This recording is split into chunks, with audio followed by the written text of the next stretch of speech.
Hey everyone, welcome to the chess stream here on Twitch and lichess.org.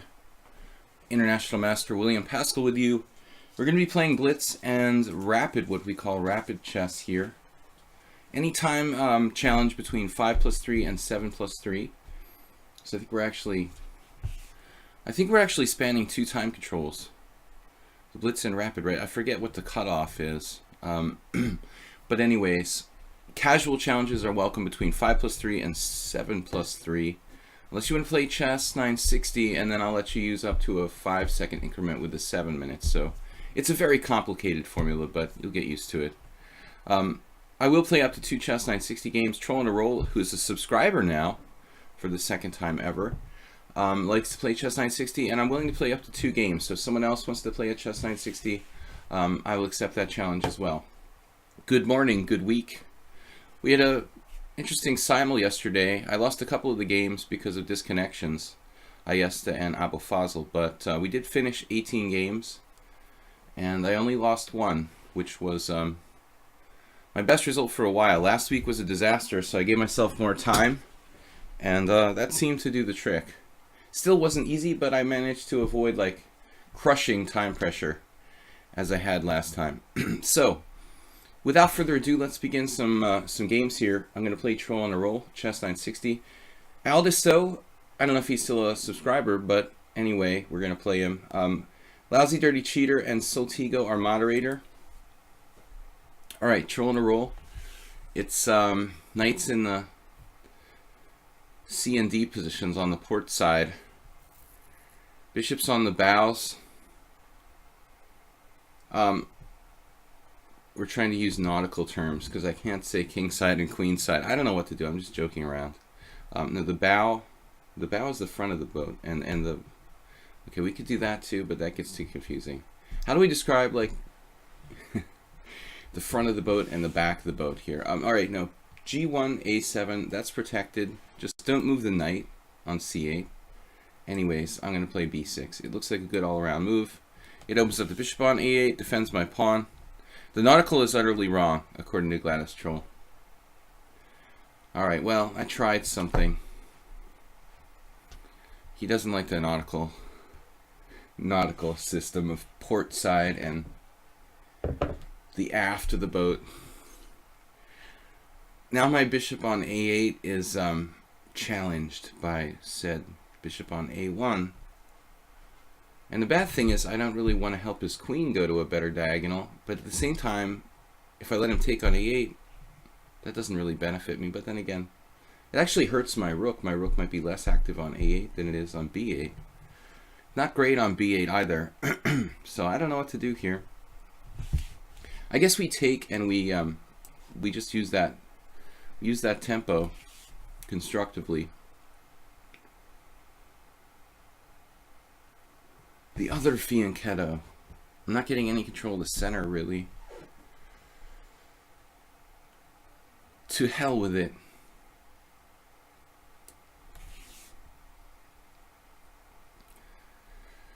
Your port side will be my starboard. The mirror image effect. I'm just describing in my boat. You can do what you want with your boat. Describe it how you want on your nautical chess stream.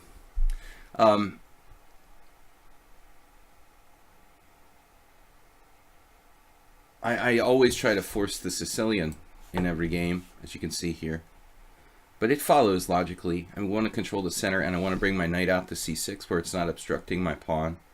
I mean, that's a very natural move. Arsenal fan.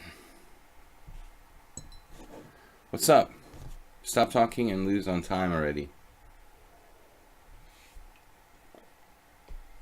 Let's see. Serbian Santa beat me yesterday. I didn't really look at that game. That was the one game I lost. Should have lost to Clash Kid, but he gave me a draw and a winning ending. And that's a simul from last night. 30-30. I gave myself 40 extra minutes, which seems exactly what I needed. 30 wouldn't have been quite enough. And the week before that I had 20 extra minutes, which just led to a total disaster. Actually, I've done that before. I don't know why the last week was so bad, but I guess I was just a little bit more tired than usual last week. Didn't think so.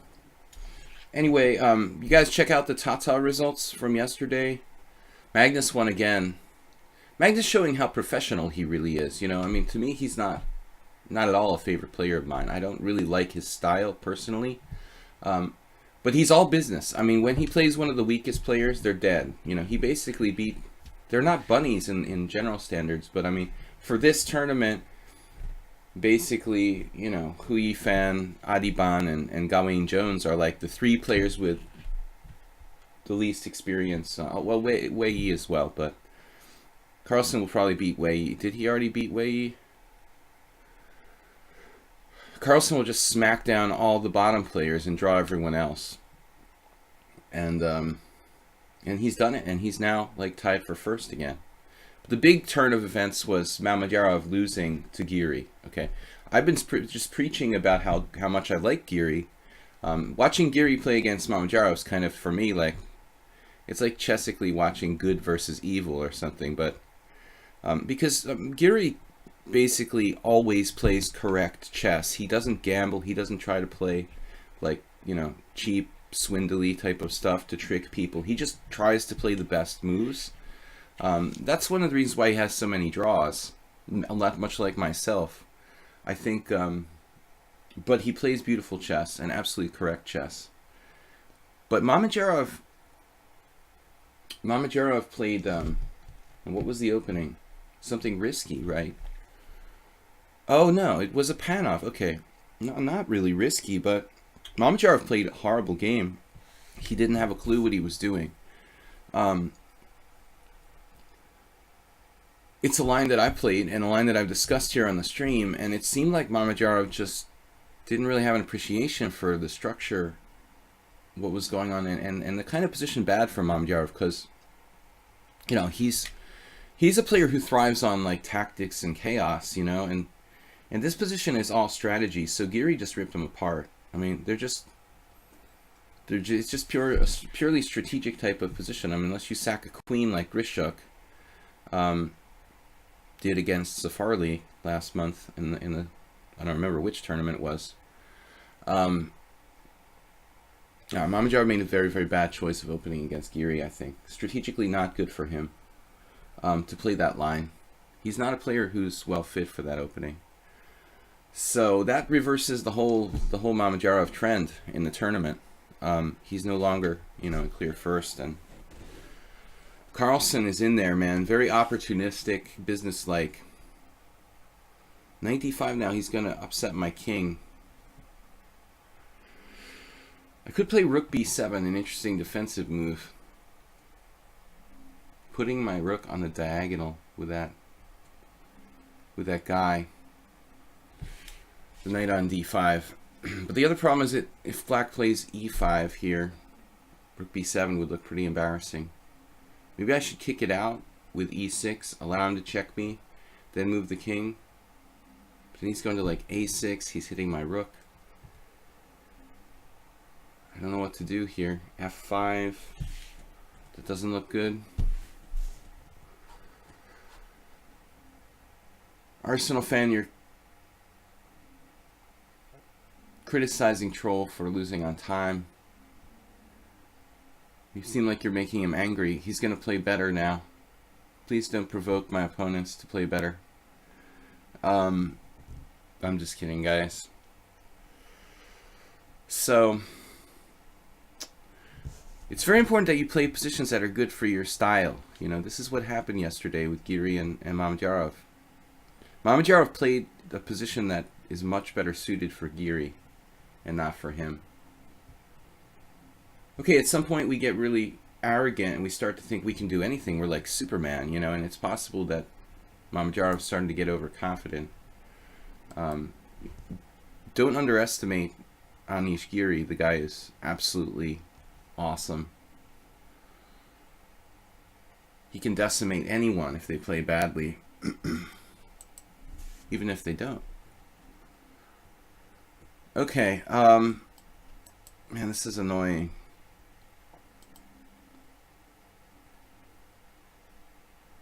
Maybe knight d6.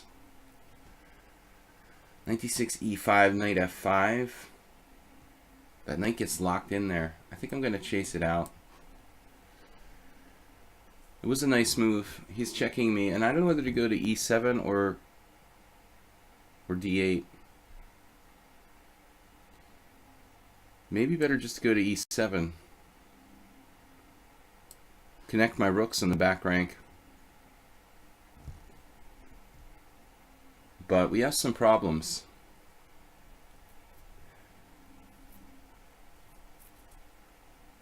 Knight a6, rook a8, knight c7 is a draw.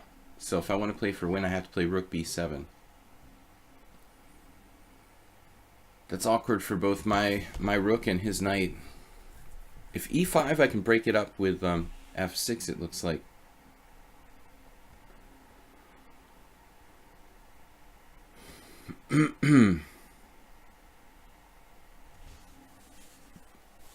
Well, like Giri Morozevich, there's another pairing that's probably like, you know, correct versus incorrect players. Morozevich is constantly gambling, playing crazy stuff. Against Giri, who's like basically the best correct player in the world. Besides maybe Kramnik, when he's really not doing something not perfect. You know, I mean, you just can't bluff Giri. I mean, the guy just plays like, you know, a human computer. I mean, these players with wild styles probably don't do that well against a machine like Giri. Morozevich wouldn't do too well, I would think. The knight is trapped now, is it? But how? How can you trap it? Rook b7, trapped. Oh, knight e2. That's good. That's a mild-mannered move. I have knight b4, winning material. But it doesn't tend to my development, so I'm not sure if it's really a good idea. I don't think the knight is truly trapped.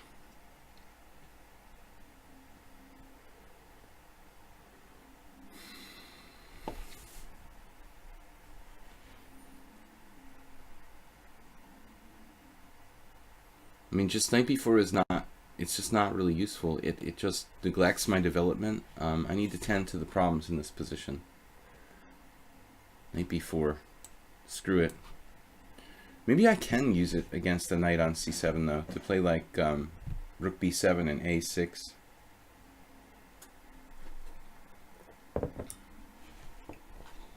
Buying myself some time.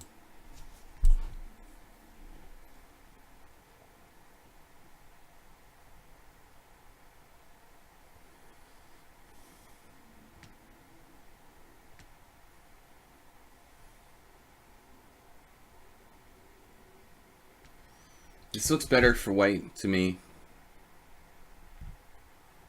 Slightly suspicious. Troll is not losing on time. He's in fact 3 minutes to 1. How do I feel out what style of player I am? This is a question from one of the viewers, Kowalski. Well, I mean, I think the first question is, how aggressively do you play? How passively do you play? The second question is, like, do you feel more comfortable in wide open positions or positions where it's kind of locked and a lot of pawns on the board? This looks like a really, really random move. A3.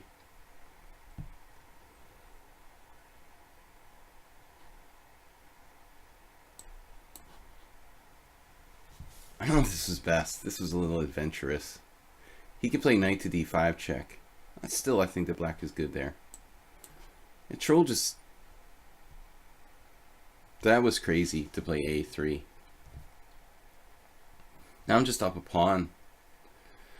Okay, my king is a little bit open as well, but totally unnecessary loss of a pawn for white. So we don't have to fit into, we don't have to put players in like boxes. This guy is a strategic player. I mean, everyone is a kind of mix somehow of different styles. No one is the same, obviously. You don't have to fit into a mold.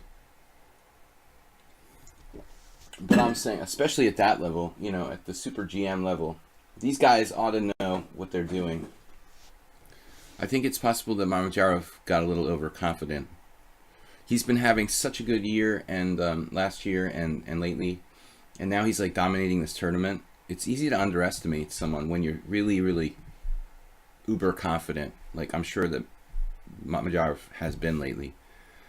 He just got crushed by Geary, and now it's a three-way tie for first between Geary, Carlsen, and Mamedyarov. And I would think it bodes well for for Geary and Carlsen. Carlsen is just like steady, and Geary is as well. F5, F6. I don't know what to do. I'm a little bit unsure. I think closing the position here might benefit my king. I'm not actually closing the position, but if he doesn't take en passant, I'll be closing the position. And making sure his knight can't get to e4, which is huge. Carlsen blundered a full piece today, though. It looks like somebody who was chatting on, like, you've been chatting on Chess Bomb or something. Yeah, if you're Stockfish and everyone else in the world is a computer, you can maybe think like that, but that's an absurd concept. People are humans, A supercomputer would be like, Carlsen blundered a piece. Like, dude, a human couldn't even figure out how to defend against his attack, like a top human grandmaster. That'd be like saying that Mikhail Tal blundered pieces in like half of his games.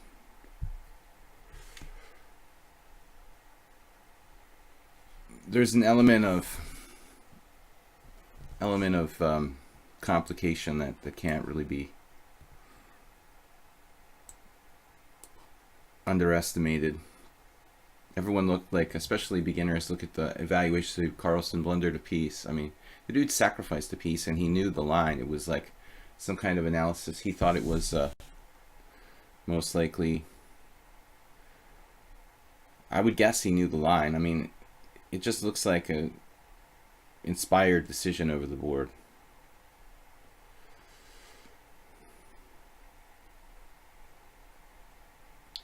A stronger GM, like the guy's 2,700. I think it's a really bad decision to play the dragon at all, though. Another bad choice. Gawain Jones is an inexperienced player at that level. Like, I mean, it's just known to be an extremely difficult opening to play. I don't know. Against Carlsen, it's a bad opening choice.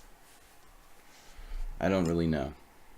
Jones knows a lot of theory. For whatever reason, he chose to play the dragon against Magnus. You can't really analyze human games by what Stockfish says. Chess is too complicated for that. They're not computers. So many of the games are like one player is up by 1 or 2 points of material and then loses. I saw that in like 4 games yesterday. I mean, it's just otherwise chess wouldn't be fun, if we didn't make mistakes. And chess was easy. And if it was easy to win when you're up like 2 points of material, chess would cease to be fun anymore.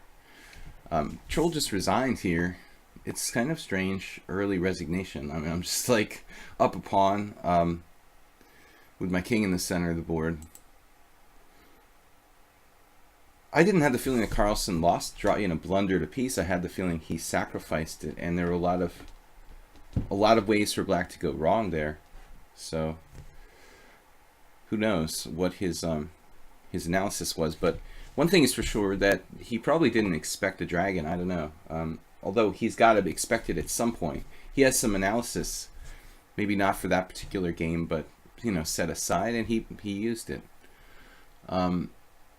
Aldis though, but black made a lot of bad moves according to the computer. Still, I don't think it's an easy position to play. Extremely tactical. Hey Trouts, what's up, man? Long time no see. All right, Aldis though. Thanks guys for subscribing, and if you resubscribe, it helps a lot. I haven't played Aldis though in a while. Actually, we're only up to 76 games. There was a while he was playing almost every stream. All right, tough player though. I'm gonna play D4.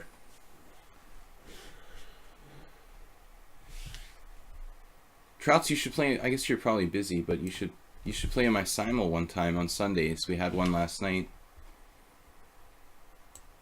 My one game I lost was a Queen's Indian.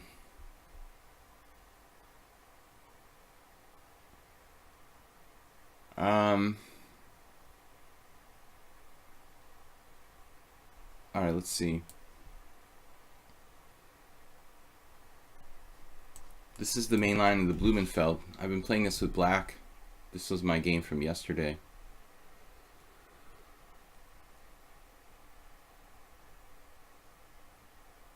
The traditional main lines are like Queen A5 check and B takes C and H6, but I think that actually E takes D is the best. I haven't ever played this position. I mean, I don't think anyone's ever played the Blumenfeld against me in a tournament game, except for Josh Friedel. That was the line that I play with E takes D. I've never actually had to play this particular position in over the board, or even Blitz practically. One of the reasons why I recommend the Blumenfeld is because it is like basically not very commonly seen, so people don't really know how to handle it, or they've forgotten. Unfortunately, my opponent yesterday, an older international master, he seemed to have a really good memory, quoting a game he had played like 20 years ago. You go out to an over-the-board casual tournament on Sundays after work. Queen B6 Slav, is that a thing?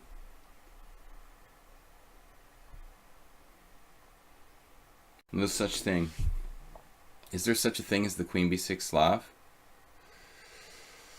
Alright, now I don't remember if I'm supposed to play Knight A4 here. Kind of have to consider Knight B5, Knight A6. Knight E4 just drops a pawn, I guess. Or is that a rep draw? Oh no, my C4 pawn is hanging. So Knight A4. Alright.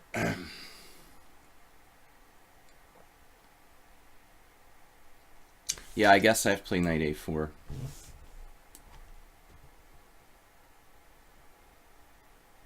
With this line, I don't know very well, but I know that statistically its score isn't that good for black. But maybe it's not that bad. It's just hard to get the queenside pieces out. Whoops.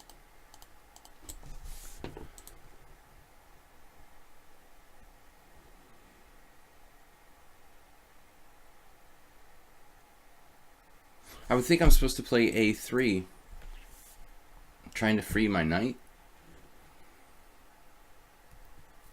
But it's also tempting to play with something like E4 in the center. Okay, E takes D, Queen takes D5. That looks good for me. I don't know.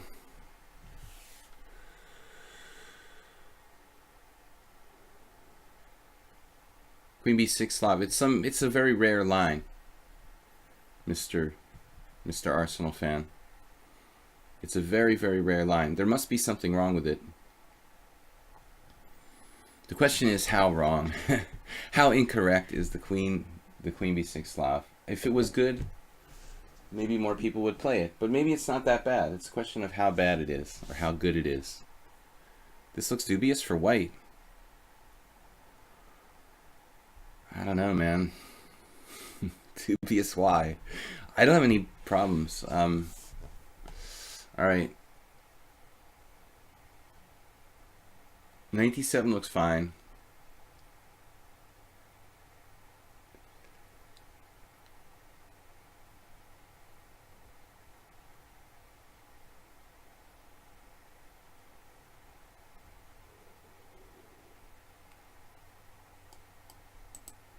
Should I take on e6 at some point? Probably not, and then his bishop will become very strong on b7. g3 is kind of interesting.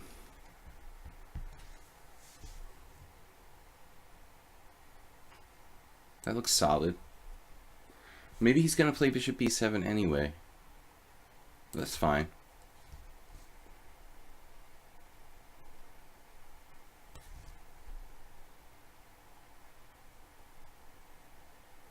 Arsenal fan is just angry I made fun of his queen b6 Slav. Now he's dissing my position. Alright. Oh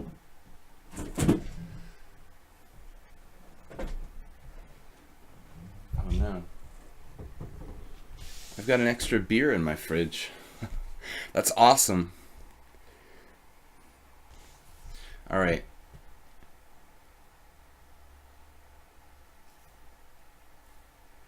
So g5. It looks okay. Most importantly, I get my kingside developed here. I'm completely on my own, theoretically. But now he's changing the structure. That's going to be important. I can take on b4. I really ought to take on b4 maybe before he has time to play. Well, should I take on b4? Well, I'm going to need to get my knight back in the game, but I don't have to take on b4.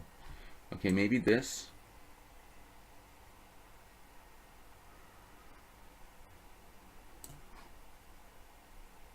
He has a bad bishop. That's really salient problem if you're playing g5 and e5.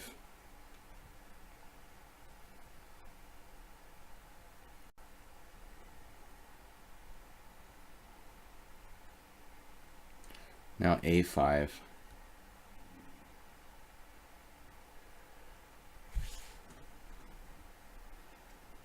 Get developed. My knight on a4 is interesting. Do I have a tactic though, like a takes b, knight takes c5, rook takes a1, knight takes d7, rook takes d1, knight takes f6 check? That would work, wouldn't it? Aha. He's actually sidestepping that as we speak. Well, I can't let him just play f5, that would be bad. I just took away the e4 square for myself. But I have bishop h3 and bishop f5 like dominating the white squares, plus killing his bishop on d8. I have two knights in a closed position, plus this white square bishop could come out to h3.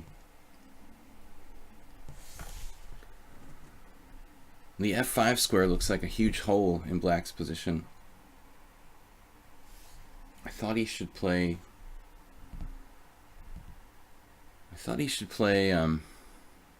differently there. Bishop h3.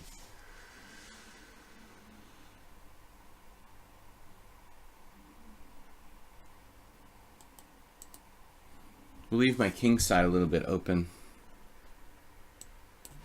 Try a different plan. I guess it's pretty obvious. Now he's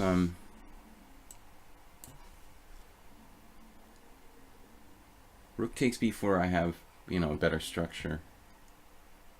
What's my knight? Okay, my knight can get back in the game from b2 to d3. Maybe now bishop h3. Knight f6, take, take. I'm worried if I play bishop h3 and trade off my white squared bishop that ultimately my king could be a little squishy, let's say.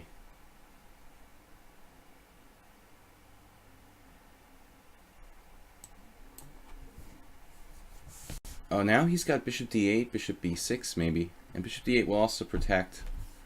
So there is a sacrifice I could try with c5 for active pieces.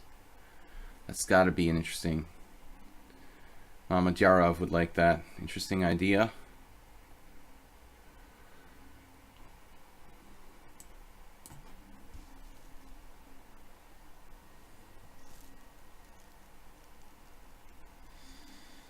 Right, that's the move he needs, but now maybe the sacrifice anyway. So bishop h3 now, maybe?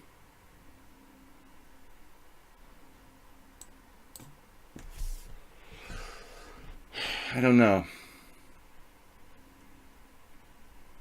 Just sits down to a blitz game. But black's defended well.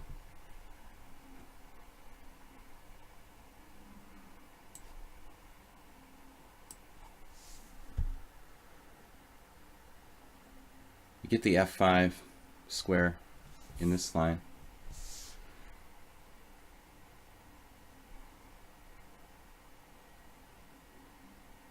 Bishop f5, knight c3 takes, knight takes d1.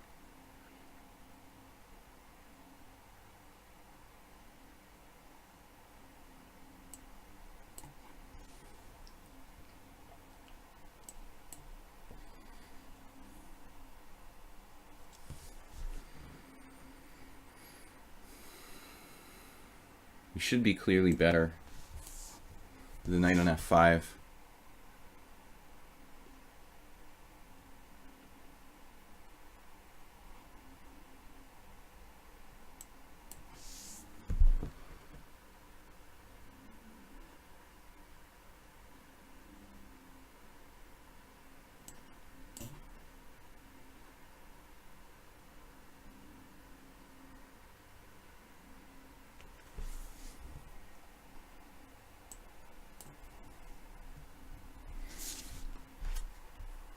I don't think he can protect.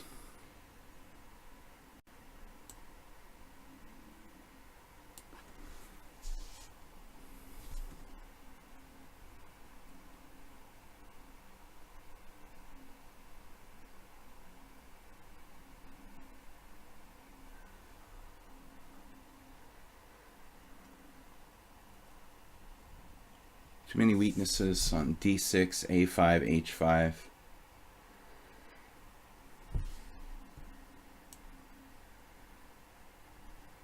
Gonna blunder now.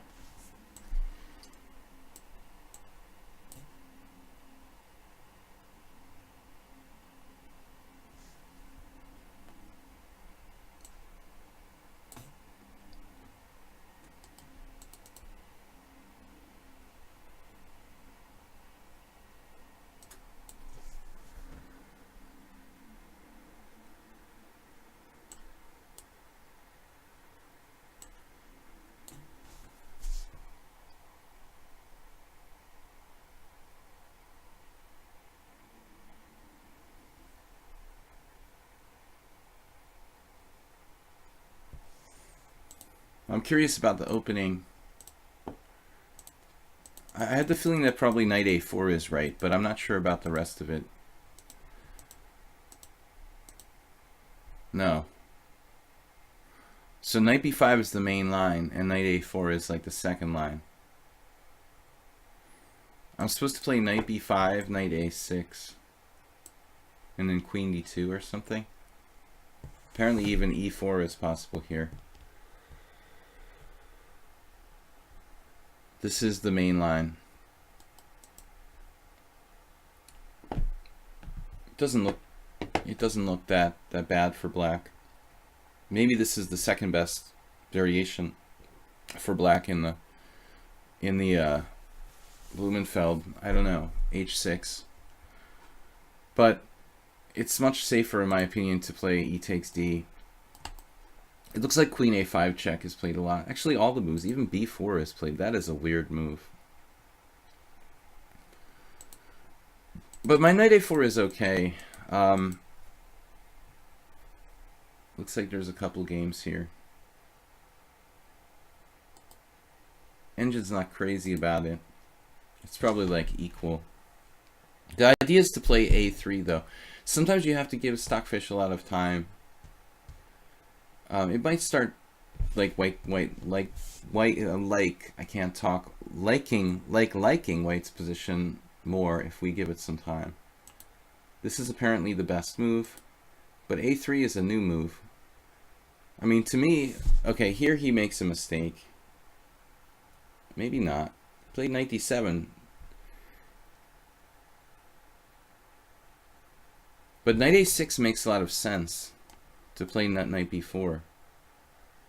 But the question is, I have knight b6 there, are you going to sack the exchange or something?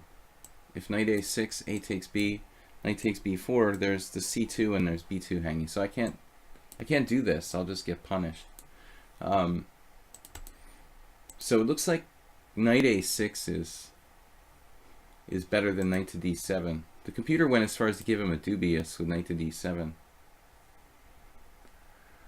Alright, it looks like knight a6. After knight a6, I'm going to have a hard time doing anything.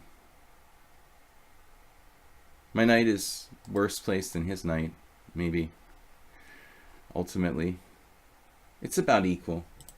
Alright, guys. I'm going to play Trouts. We haven't seen him in ages. We'll take the challenges against you guys who are subscribers. Troutso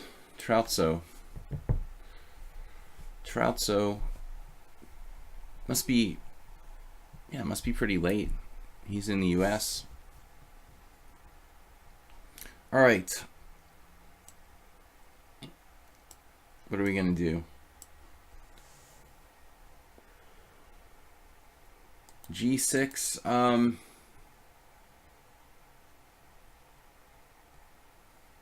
I think I should just play like a normal accelerated dragon. I'm not going to take with the queen on d4. I'm just going to play traditional moves. Knight takes d4, knight c3. Keeping a clamp on d5. We'll play the main line, you know, accelerated dragon or whatever. Thanks, Saji. I'm sorry that I now have to go for sports. All right, man. Emporium. Of course. There's more to life than chess. I'd be the first one to admit that. I didn't start chess till relatively late. I was like 12, and I definitely had a lot of other interests all my life. Queen a5, bishop b3 is impossible. I have to castle here. And he's threatening knight takes e4.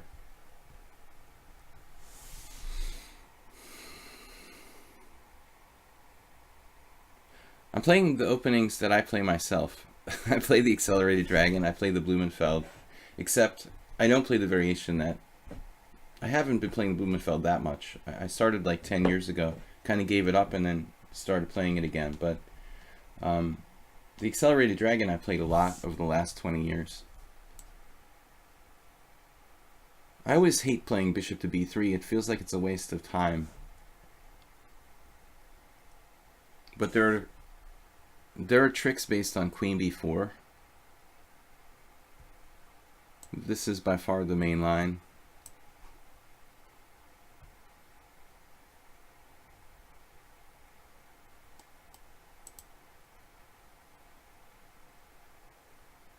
Now here, pretty much universally, I guess d6.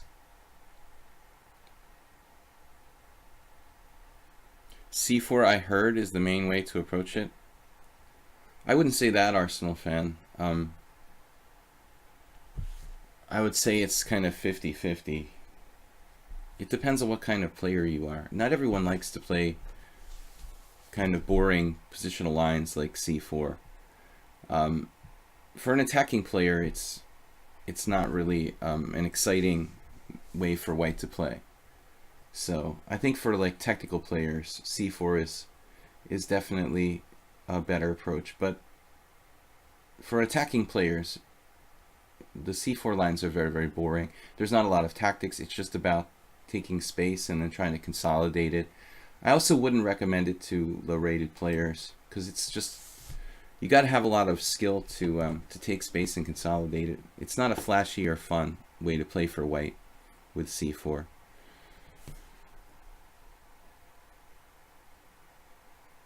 All right, now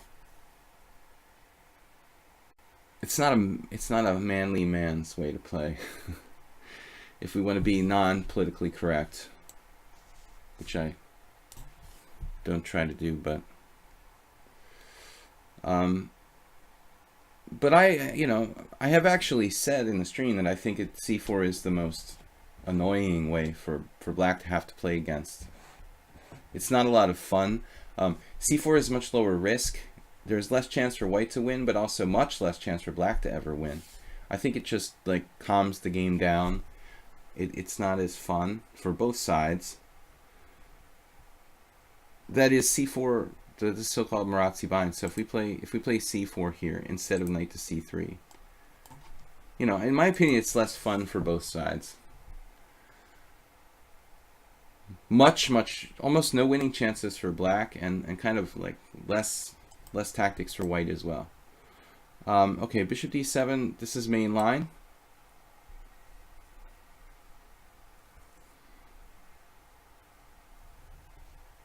The main line with queen a5 anyway. 7 bishop e2. Was that Nefedov? Nefedov, come on now. The bishop e2.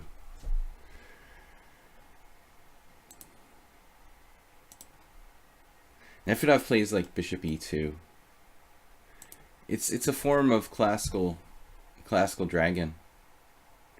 It's always been considered harmless for black. But there are some Grandmaster games. There may be a drop of poison in those lines that you play, Nefedov. Speaking of no risk, Troust here is continuing along the safest path. I played a game with the Australian Grandmaster Ian Rogers. I think I played rook on a to c8 here, which is attributed to the deceased Russian Grandmaster Leonid Stein, I think. Rook on a to c8. I lost. I think I lost to Rogers. Rook on a c8, queen d3, queen h5. But knight takes d4 is the safest. You trade pieces.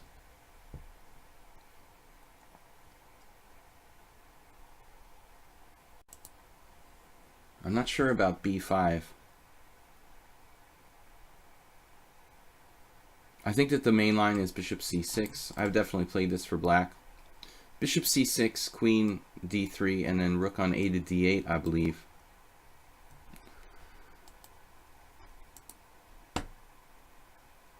b5 appears to be quite a natural move. But with the queen on a5, he doesn't have the a-pawn to advance, to help.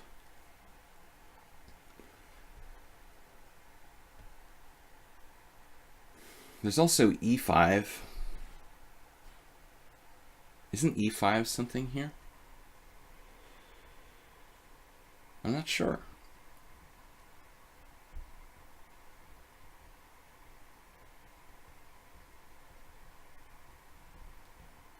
I don't know. I mean, e5,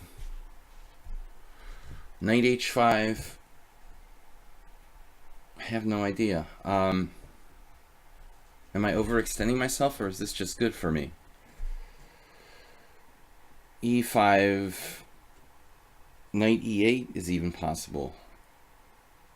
But I have moves like knight d5 there. That has to be good for white. e5, knight h5. I don't know. This seems like it's good for white. But it's not. It's possible it's not like that clear.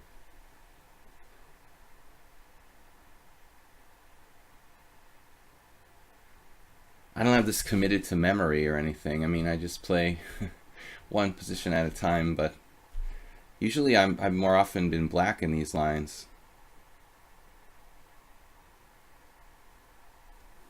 It looks like white has some threats.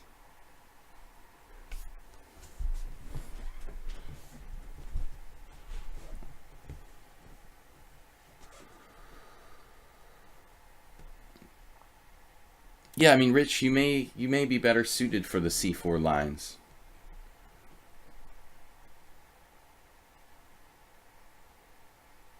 And I think you're strong enough to appreciate, you know, how to slowly consolidate a space advantage, which is not something that's easy to do for beginners.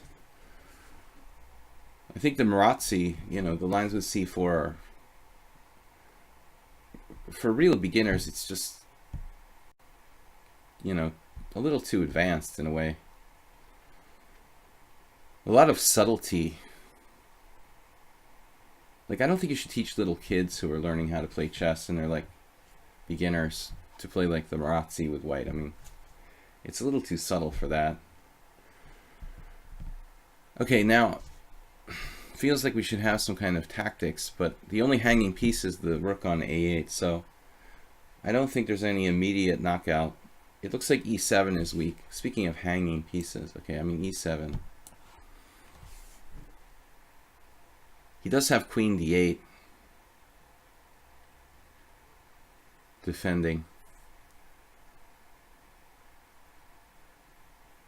but it feels like he's lost some time.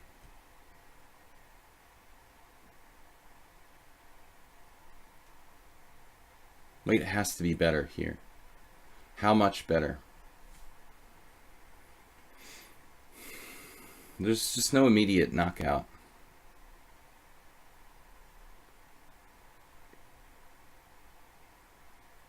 Queen d8, and then if I play something like queen f3,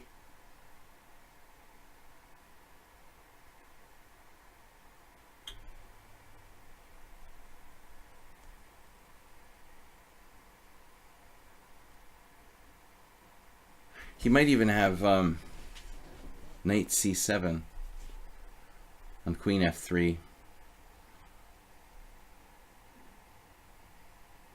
Is there anything simpler I can do?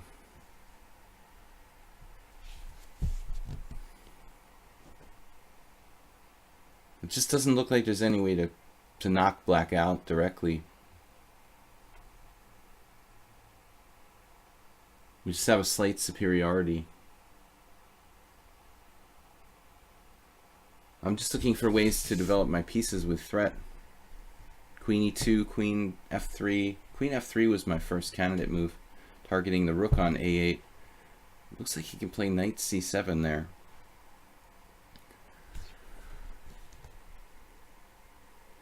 Maybe I just keep building up. Queen f3, knight c7. Now he's rook a d1, you know. I'd rather not trade pieces, actually. Is there anything else? There's queen e2, but my bishop on d4 is always hanging. I don't want to take on d6 and fix his knight for him. So it's up to me to develop more force here. I thought queen f3 even has e6. No.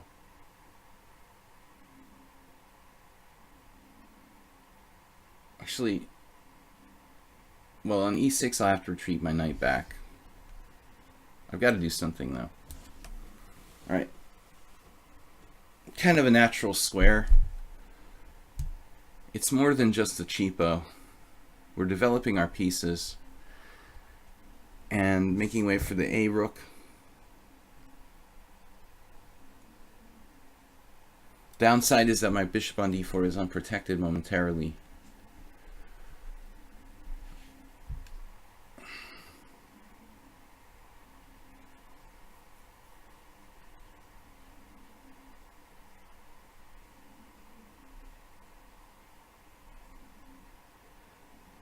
Guys, tomorrow night I have a viewer tournament. I think we're going to go with a 7+2 time control. We haven't done that for a while. Okay, knight takes e7, check, takes on c6, takes on e5.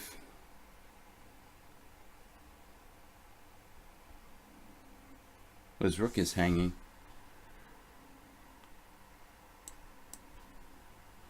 So it's like a pretty basic combination.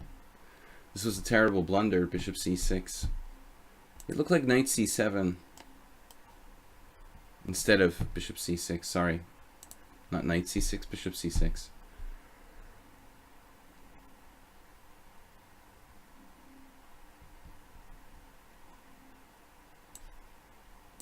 And now we've got pressure on f7. His rook's hanging. His b5 pawn is hanging. Okay, our e5 pawn is a little bit loose, but at the same time, if he takes on c5, I have bishop c5, winning the exchange. If he takes on e5, I have bishop c5. Just resign. Okay, it was a blunder.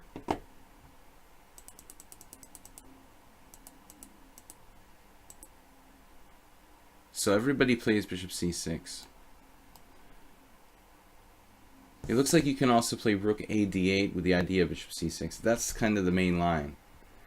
Bishop c6, queen f3, or queen d3, and then rook a d8. This is also moved, the knight d7, I guess. Just trading pieces. Even Carlsen Magnus played this position once, losing to Marozevich. That was a while ago, 2013. But b5 is an unfortunate novelty here by Trouts. So e5 is best, knight e8 is best, knight d5 is best, queen d8 is forced. And then the question is, what should I do here?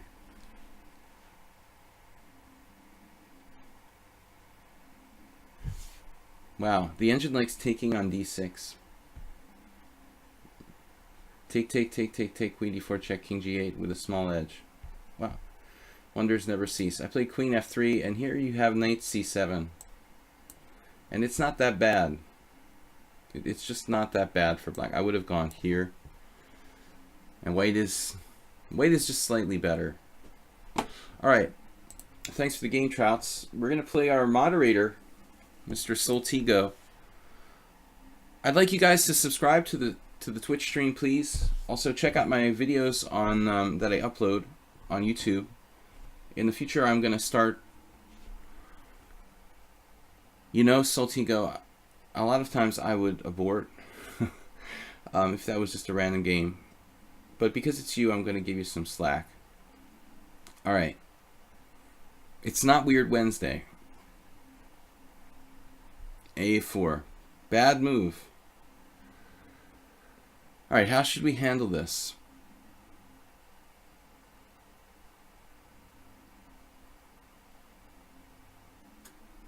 I mean, I could do almost anything, but I'm just trying to think, like, which kind of positions will the A4 be least relevant? I had mentioned strange ways white could play, like the Budapest Gambit in reverse. A4, D5, knight F3, C5, E4. I think the A4 would be good in a Budapest. This be the last time you still see I see a silly opening. It's all right, man. From you, I expect creativity. I used to play A4 when I was completely on tilt and very angry, and I wanted to handicap myself so that my victories felt all that more satisfying. In Blitz, I'm talking about. But if you ever see me playing like A4, H4 every single game, you'll know that something happened and I went completely berserk on tilt. But it's not a good move. I think I like H4 better. But they're both bad, of course. A4 is probably less risky than H4 because you can still castle kingside with impunity, but I think H4 is more interesting. in all seriousness. All right.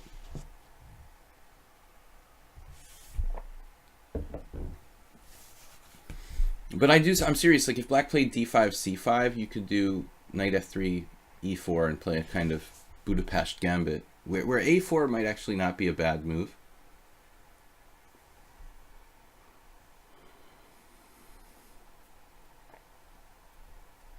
And now for our next trick.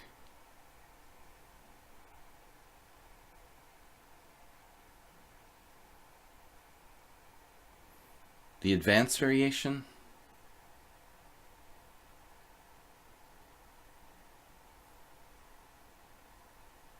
Knight c6. Or knight to d2.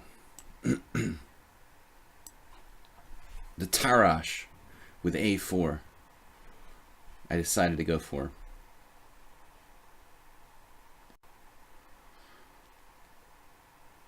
Because I could see in the winnower, like, you could play a4, b3, and bishop a3 and trade off your bad bishop. It almost kind of makes sense in some weird way.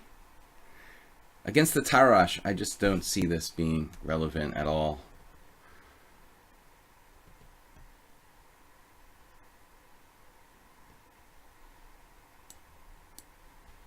Just all business-like development for black. We want a4 to be absolutely irrelevant, you know, to what's going on in the game. You've been playing h4, a4 all night. Yeah, I know. I know how it is. Most players would freak out or underestimate white's position. I have a decent score playing very bad openings on purpose. People think you're drunk. They take you lightly. Let you win. Juicebox Wizard, thanks for subscribing. Same goes for all you guys. And thanks Soltigo for being a moderator here. Okay, so it's now like a normal looking Tarash kind of position where he's just played a4.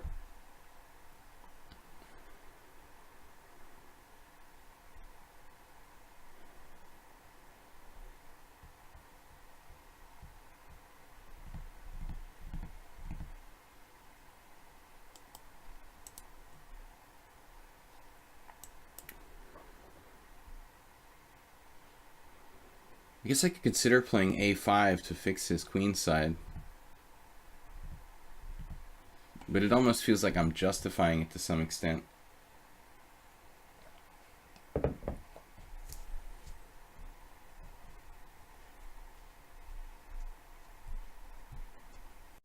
This is a strange move. Knight takes d5.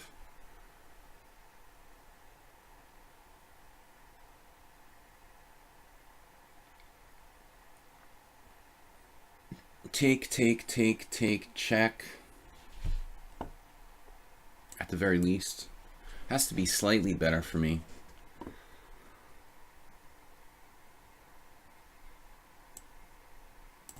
Structurally, I mean, white's pawns look pretty grotesque. Weaknesses, just. I guess the a4 pawn lifts, you know, gives him rook lifts. But we're much more compact, no weaknesses.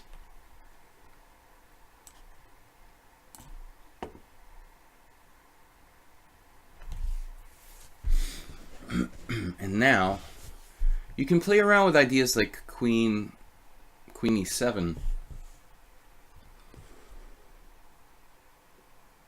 But if we reach an ending, I'm still going to be much better. Queen e7, queen e2. Bishop takes d2 check, king takes d2, knight e5. He'd have f4 there.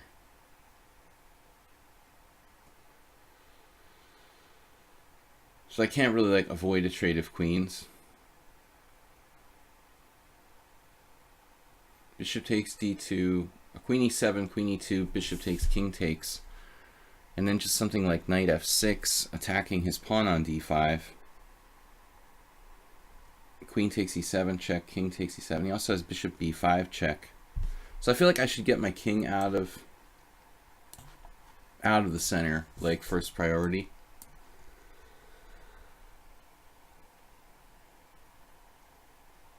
And white just has weaknesses.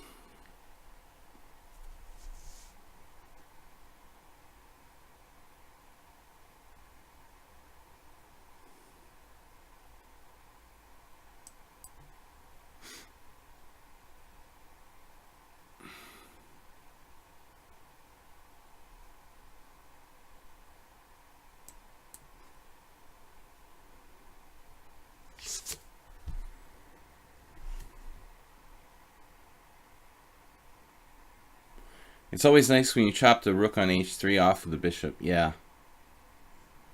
We might be seeing rook a3 soon.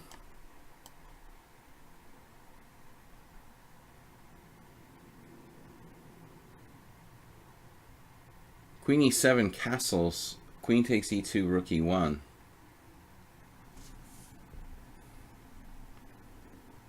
But my plan was knight f6 to attack d5. And now I can pin him after rook d1.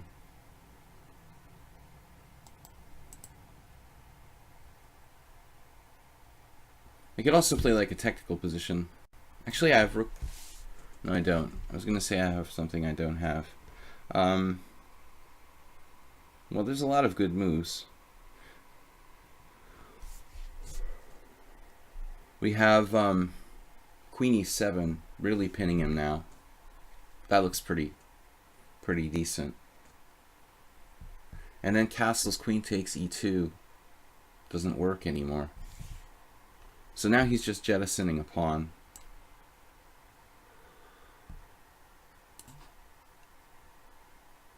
Which is good. Basically up a pawn. And white doesn't have realistic compensation.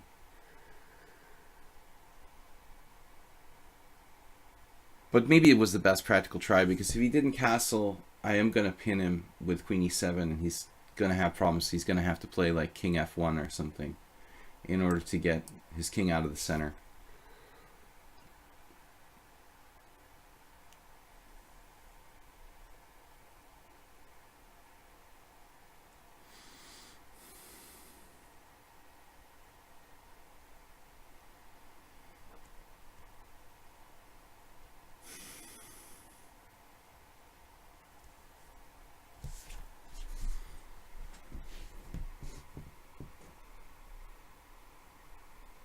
Knight b6. I hate that square.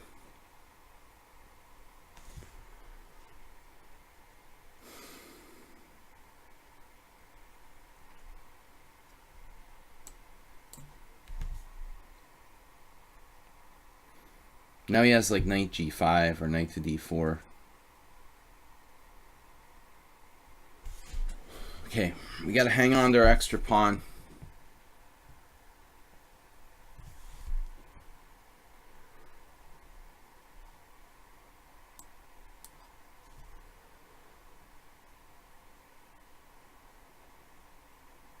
We're going to doggedly hang on to our extra pawn. Pawn dogs.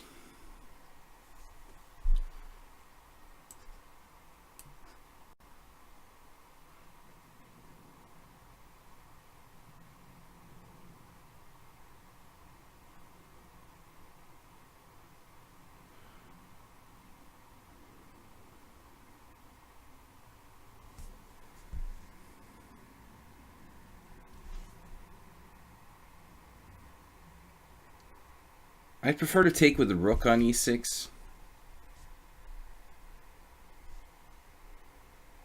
Now bishop g4, f3. I was thinking h6. But he has knight takes f7 there.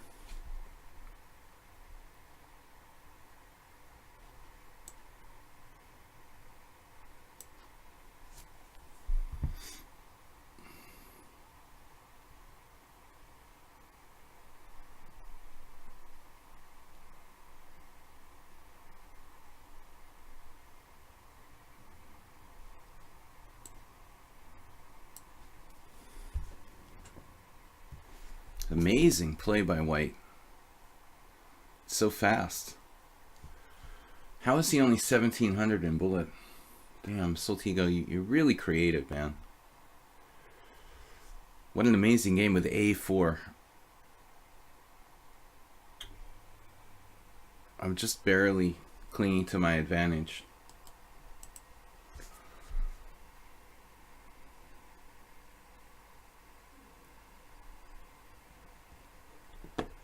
I'm not sure if I'm winning. I'm better, but winning is another story.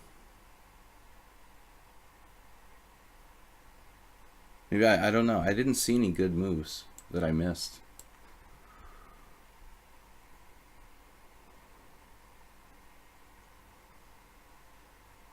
That I think is a mistake. But you know, it's all relative.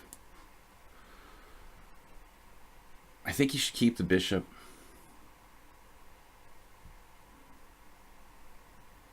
This is like a losing move.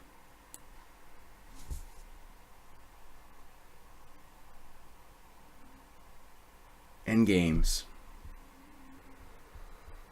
You can't afford to make any more weaknesses. I mean, he went from like only a tiny bit worse to lost in 2 moves. I mean, basically, I don't think you should exchange your bishop, and then secondly, you can't play f4. f4 just weakens your position. Every little tiny advantage makes a huge difference. Now it's just trivial.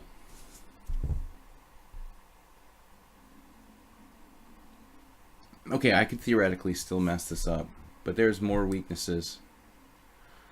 But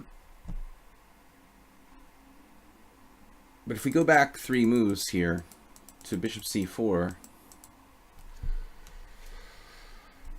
all right, the computer claims that you're down a whole pawn here. I mean, I feel like it's a little bit of an exaggeration. I feel like you have a little bit of compensation, but you probably should not trade your bishop for the knight on e6, I think. It's a good long-range piece. Pawns on both sides of the board. It's a pity, though. You don't want me getting on the 7th rank here. What about the previous moves? Did you have something better?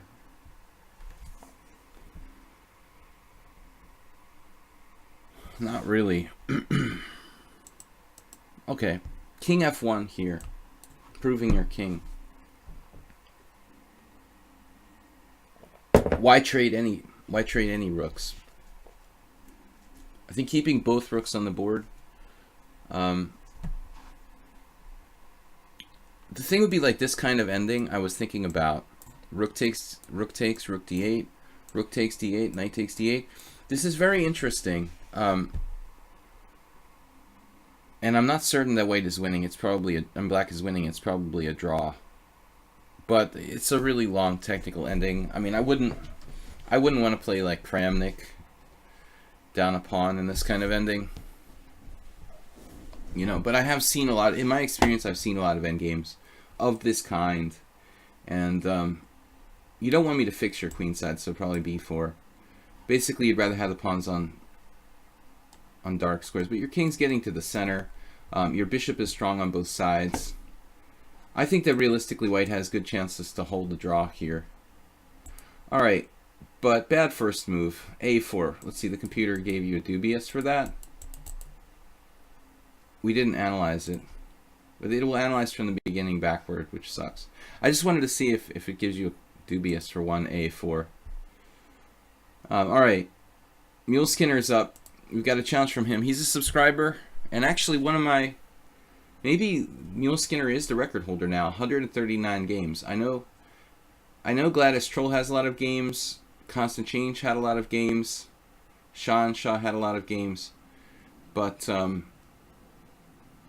Mule Skinner is probably the champion for most games played against me here on my stream. Alright. Let's try French defense again. What happened the last time we played a French defense? E4, E6, D4. What did I do last time? Oh, we had this. And I don't know, I've been kind of struggling with the Tarash, so I thought I'll go back to knight to C3. Last time we had bishop E4, E5, C5, A3, bishop A5, right?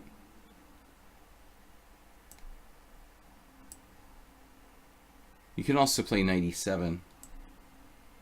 So he played bishop A5 last time, and I did bishop D2. I think I won the game, but I don't remember now. That was last week. It's a long time ago. Alright, let's play the main line B4. The last time any famous players played this, I recall, was Halifman using it against Kasparov in like Kasparov's last Linares or whatever in like 2000 or something. But other than that, the Laputian was the big expert in the bishop A5 variation. It's got to be a reasonable line for black. I've had some games on the stream and I'm always like unsure about whether, you know, I should take like the bishop on C7 at some stage or what we're supposed to do. I mean, F4 is kind of weakening, so I'm never really certain about that. I should really just commit this line to memory. Knight F3. I mean, the thing about F4, it just weakens my position. It's possible. Emil Skinner knows the French pretty well. I'm sure that we had this position before. Knight C6.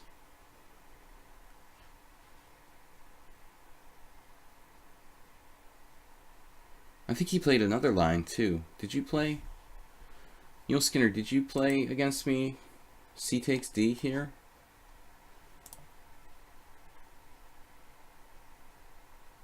I'm not all certain even knight F3 is correct. Maybe I really have to play F4, because otherwise, I mean, maybe the pawn on E5 is going to drop.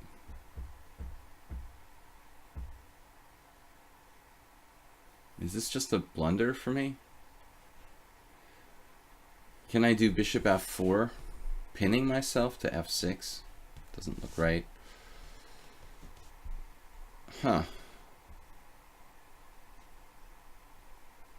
Bishop D7 looks passive for black.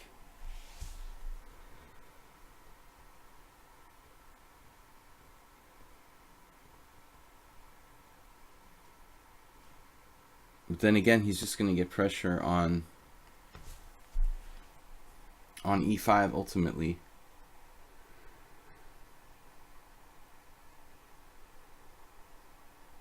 What if I play bishop B2?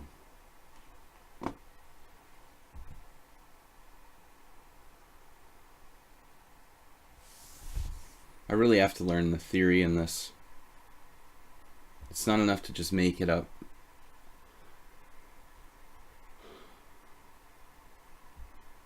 Okay, I'm not playing E4 very much in tournament games unless I could specifically prepare for my opponent, or I like the opening that they play. If I'm playing like a French defense player, I generally wouldn't play E4 unless I could specifically prepare. But you know, here we try to get some practice. I'd like to play E4 against the French. Knight takes C7, and maybe I could sack a pawn.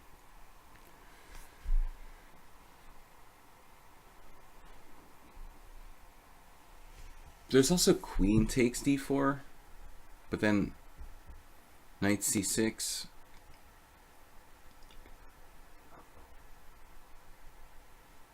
Knight takes C7, queen takes C7, queen F4, and again, knight E7. That's playable, it looks like.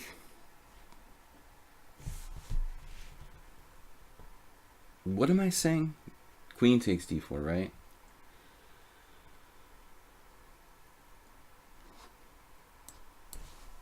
Okay, I have no idea what the best move is. I'm just making this up.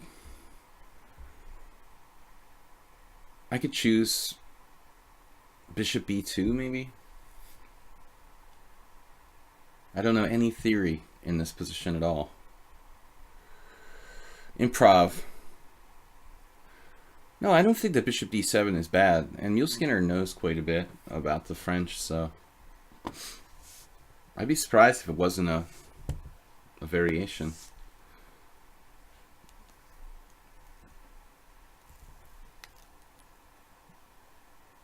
Bishop b5, bishop g5, excuse me, was what I was trying to say. Bishop g5 looks interesting. Developing a piece that could potentially hurt me. Bishop g5, knight c6. Queen f4. That's super weird.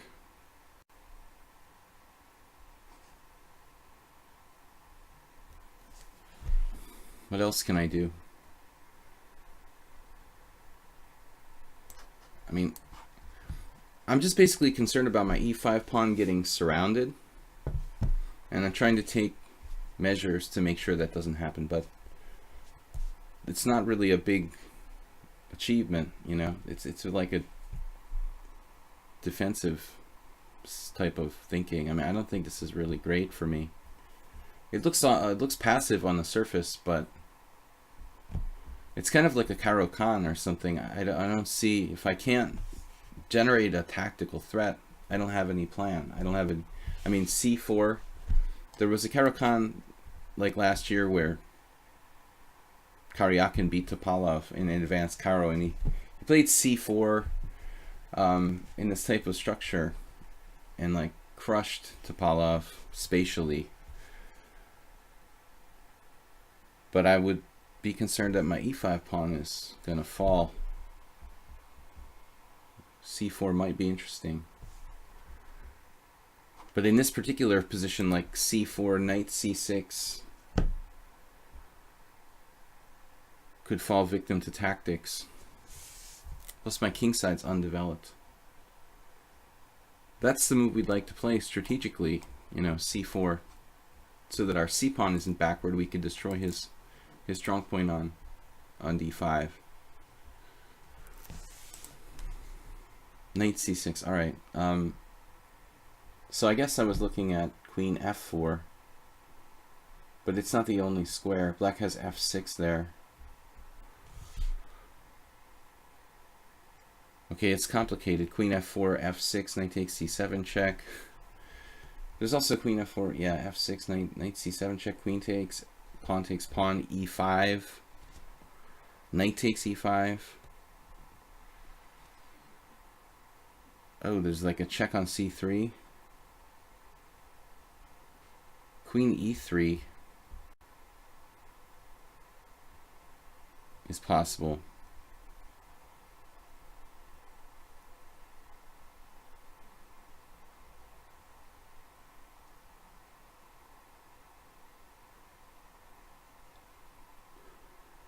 Queen e3.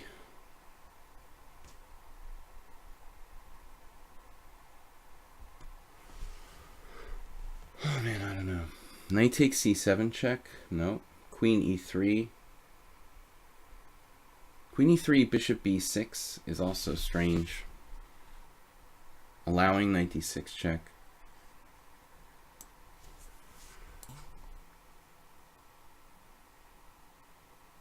Just getting too confusing. Mule Skinner has 4 minutes left to my 1. Queen f4 was suggested, but I rejected it because of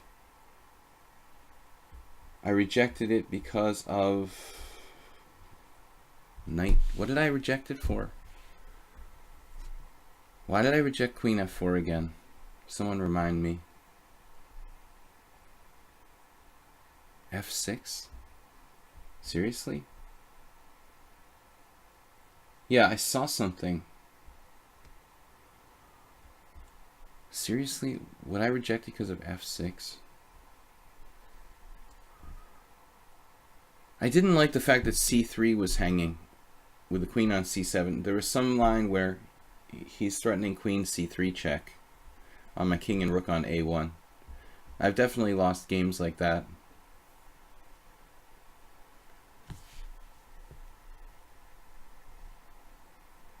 This is very anti-positional for me. I'm not used to playing positions like this, where I have a really ugly backward pawn and my pieces are just sort of thrown out there in a chaotic way. I guess I'm threatening knight d6 check. He can even just castle here. I mean, how bad is castling for black? Seriously. Do I even have a threat? I don't think I actually have a threat. So the good thing about h6 is that it doesn't really further his development, which we like.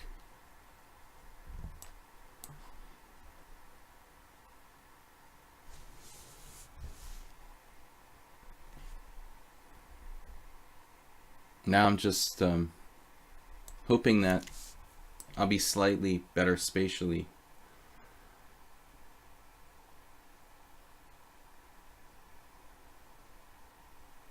But I'm also backward.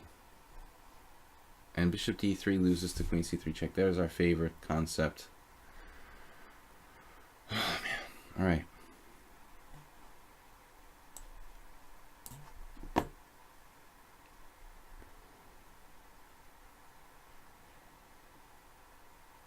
I'm lucky if I'm not worse. Okay, I mean, not bad for a novice French bishop a5 variation player. I don't know the theory, I gotta learn it. It just doesn't come up often enough. It's one of those things that doesn't come up often enough that I ever like, oh, I'm gonna look up like how to play against the bishop a5 French today. If I was playing e4 regularly every single game in tournaments, it would be like mandatory if I was playing knight c3. I've been playing knight d2, kind of messing around with different stuff, trying to play the Tarrasch with white. Now a5 is a really strong move by black.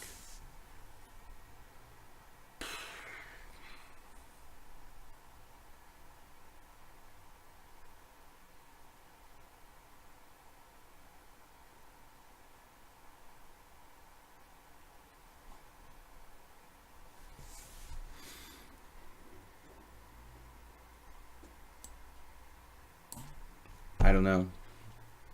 At least this bottles them up a little bit, but we also have a lot of weaknesses.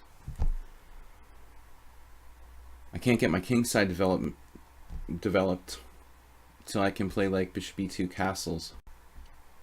And there's no bishop d3.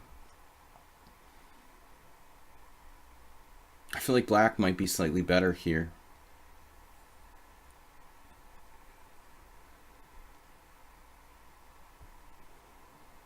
Does the space I have with e5 compensate for the backward file? And that's the question.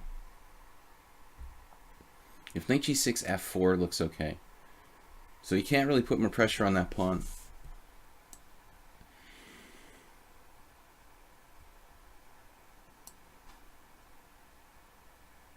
And ultimately, we have some attacking chances on the king's side. I'm not sure if he's doing the right thing or not, you know.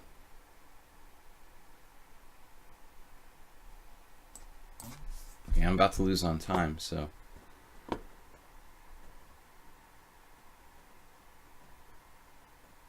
We have compensation if he tries to take this pawn. I'm not sure if I even won it, you know, won the trade knight for bishop here.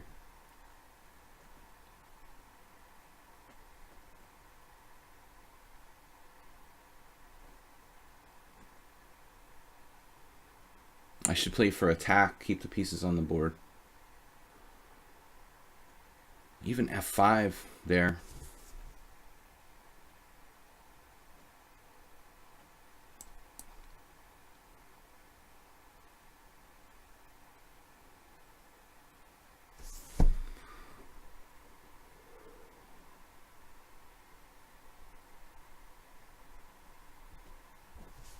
unclear.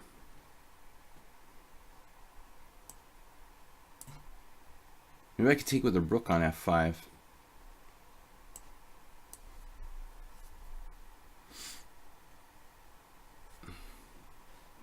He's winning a pawn. Hope I'm not playing like Varuzhin Akobian. Just loves positions like this. Black is just better. This is a bad move though. Still, he's really better. I should maybe move the other rook.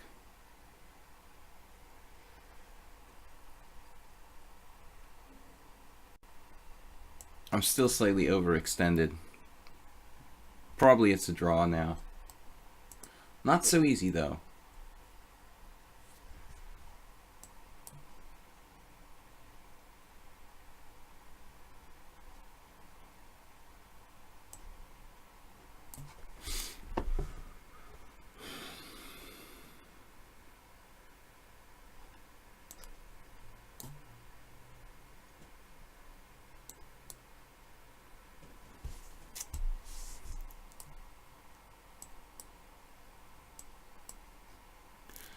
I'm just lucky not to lose. A really solid game by Black. I'm like clearly worse before.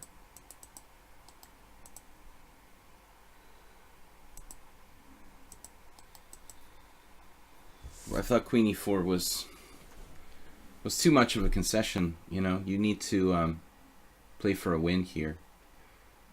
I don't have that many threats. I mean, I might have rook f6 or some weird move like that, but it doesn't work. It just doesn't seem to do anything.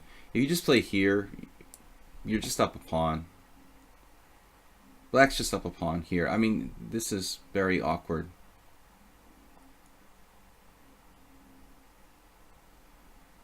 I'm not sure about the opening. Let's see what I did wrong. I did something wrong. Yeah, so I'm supposed to play f4. Okay, that's the first thing. You have to play f4. I tried to play without, you know, playing f4. And pretty much nobody's ever done that. Kostin Seba, Joža Horvath. There's nobody over 2550 here. So Black's already, like, fully okay. Yeah, I expected knight c6. That seems to be the best.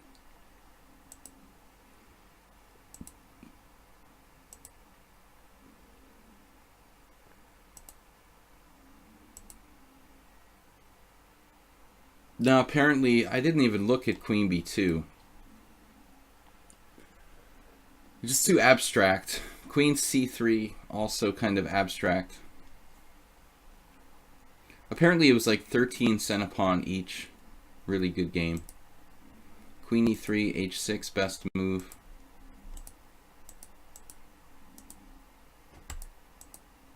And here I have knight b5.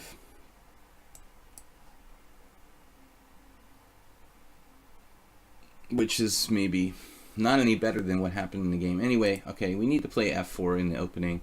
I'm going to move on to this game against Lousy Dirty Cheater. Well, Mule Skinner, you deserved at least a draw. But I learned my lesson. I need to study that variation for good. Okay, it's just that I was thinking about playing the Tarash for the last year. But I became kind of, I don't know, unsure about, you know, whether to play knight c3 or knight d2. So lately I started playing knight c3 again. This is something I'm just kind of revolving back and forth. All right, it's better to just make up your mind and play one thing and really learn it, you know. And this is why I have a bad score against the c3 Sicilian, for example. All my life, every time I lost a game, I changed to a different system. If every time you like change your opening when you lose one game, you're never going to learn one system well. This is Tomasz Gelish really played b5 against me here, and I was very upset by this move. It's not a big deal, but I think that I feel like b5 practically equalizes for black. It's very strange. There's two ways you can play. You can play a King's Indian attack or play something with d4. But the problem for me personally was that I don't really play those type of positions. And so when Galashvili played b5 against me, I was like distraught. I can't get a position I typically play anymore. Do I like playing isolated queen pawns? Well, yeah, I mean, I like when I had the better side playing them.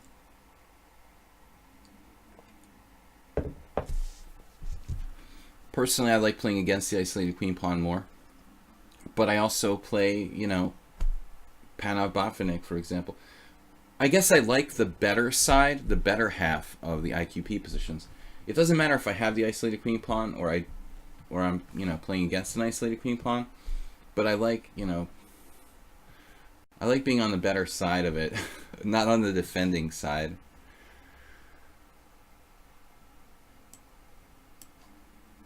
It's kind of a cop-out, but it's actually, I just like being better. It's really deep.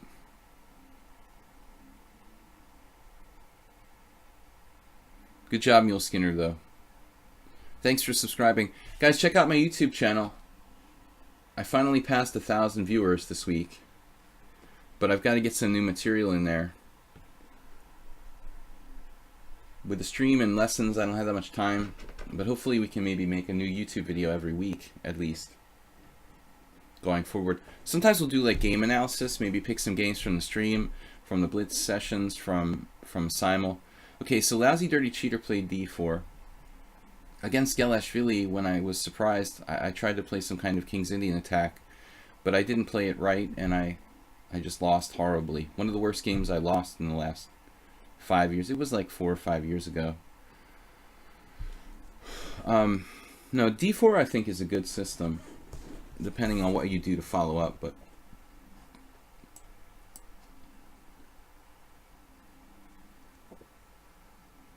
it's just like, if you're a knight f3 player who plays with c4, it's very upsetting when black plays b5 because you can't get the desired setup. And the funny thing was, when I played Galashvili, it was the second round of the day, and I was really, really tired from the super long game against Mark Esserman.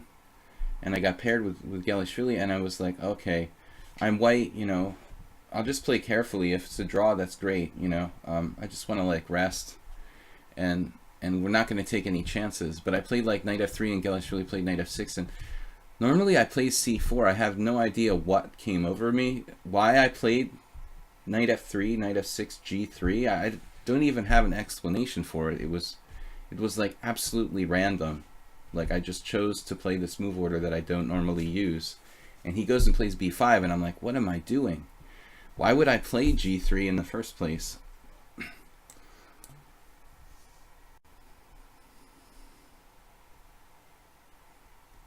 San Diego CA USA says, what?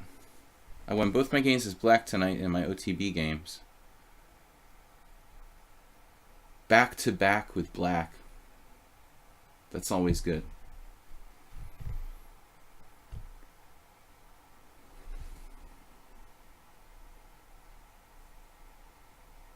I mean, this line isn't anything special for me. It's kind of like you're white and you do like knight f3, knight f6.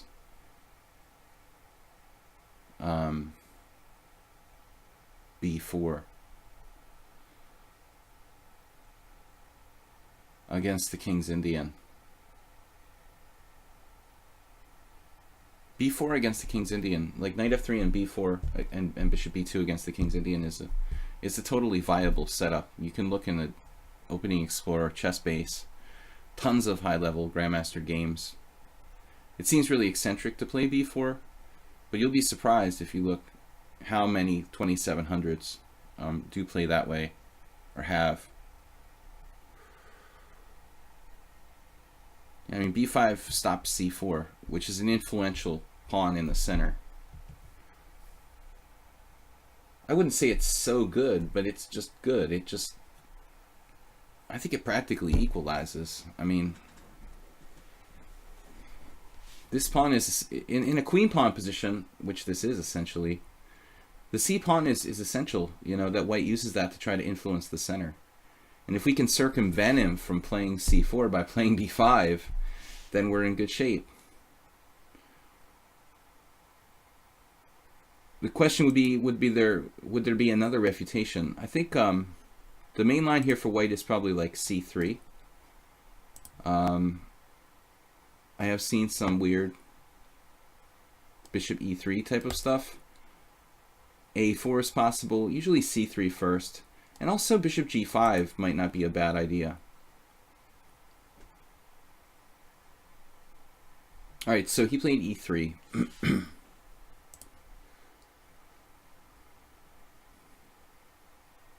To recapture with the e-pawn on d4.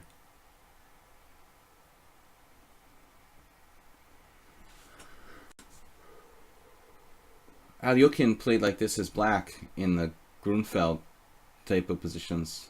When white tried to play b4 against the Grunfeld, there was one very old, like Makaganov type of variation. I remember where Alyoshin did like e6. It's supposed to be a very good way for black to play. This is a reverse of that.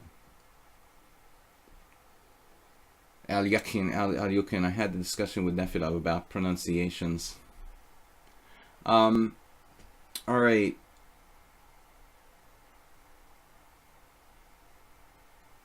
Generally, I like keeping the tension. It's just that around here, be pretty thoughtful about my setup, because it is extremely hyper modern for black.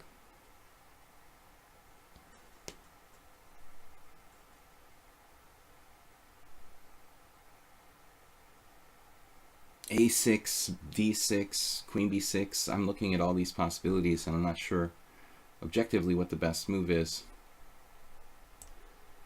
a6 looks a little slow.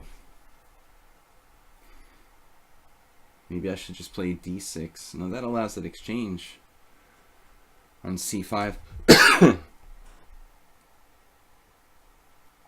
Queen b6. I don't know. I don't know what the best is.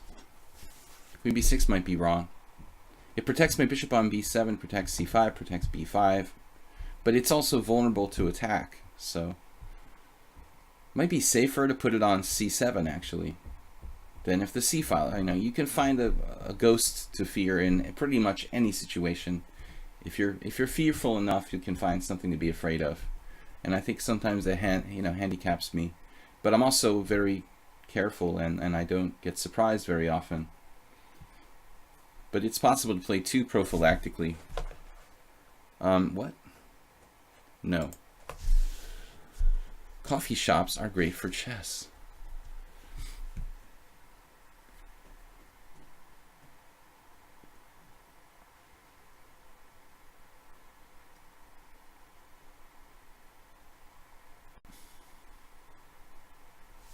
But Starbucks is evil.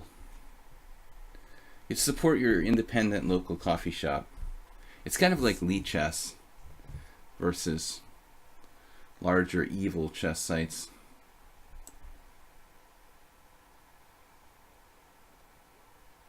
Am I neglecting the center here too much? Is this too creepy crawly like a6?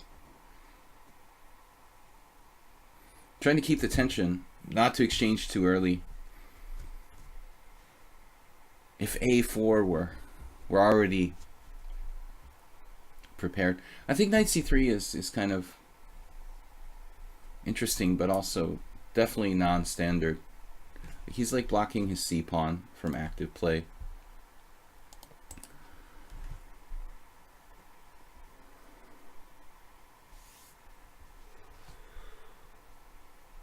What's that? If I hadn't gone into that coffee house, I wouldn't have joined the club. I wouldn't be writing this comment, said Arsenal fan. It's so weird, like now in 2018, you go to like a coffee shop and like everyone's sitting there staring at like their electronic device, you know. We're all like zombies. Okay, there's like one pair of people who are actually communicating physically, but it is kind of scary sometimes. I miss the old days. All right, now, solid but passive play by white. We can finally think about developing our king side. Knight c6 is a better square for my knight, but it also blocks my bishop on b7. So we're gonna go with this. I just had a sudden fear of, I'm like a prey animal. I had a sudden fear of like knight f4, knight g5, sacrificing a piece. I mean, that's a little bit over the top, isn't it? I mean, he can do it, and definitely he's thinking about it. You know, like knight g5, bishop takes g2, though. And I can castle in time. There's not going to be anything more than 2 pawns for a piece type of sacrifice around here. But I like the way the white's playing, actually. Pretty smooth.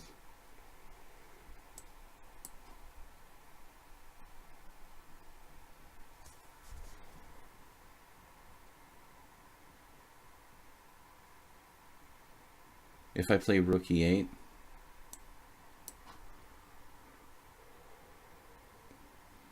now I'm probably going to play h6.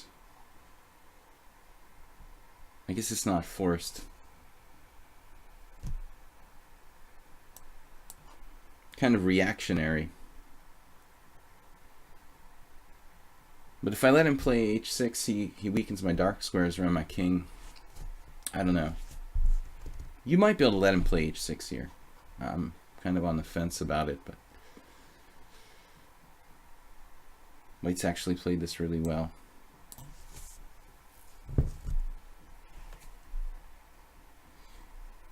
If he has time to play c4 and d5, he would eventually like blot me out completely. Speaking of c4, I have c4 here.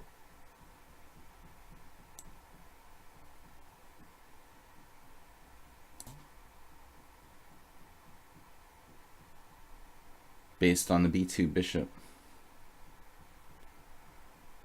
That will cut across his plans and give me some space.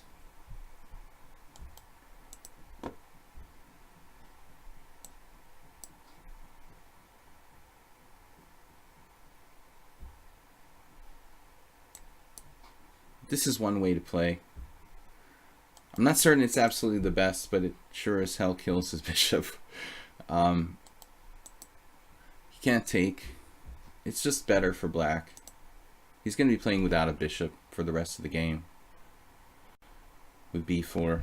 Usually that happens on the king side.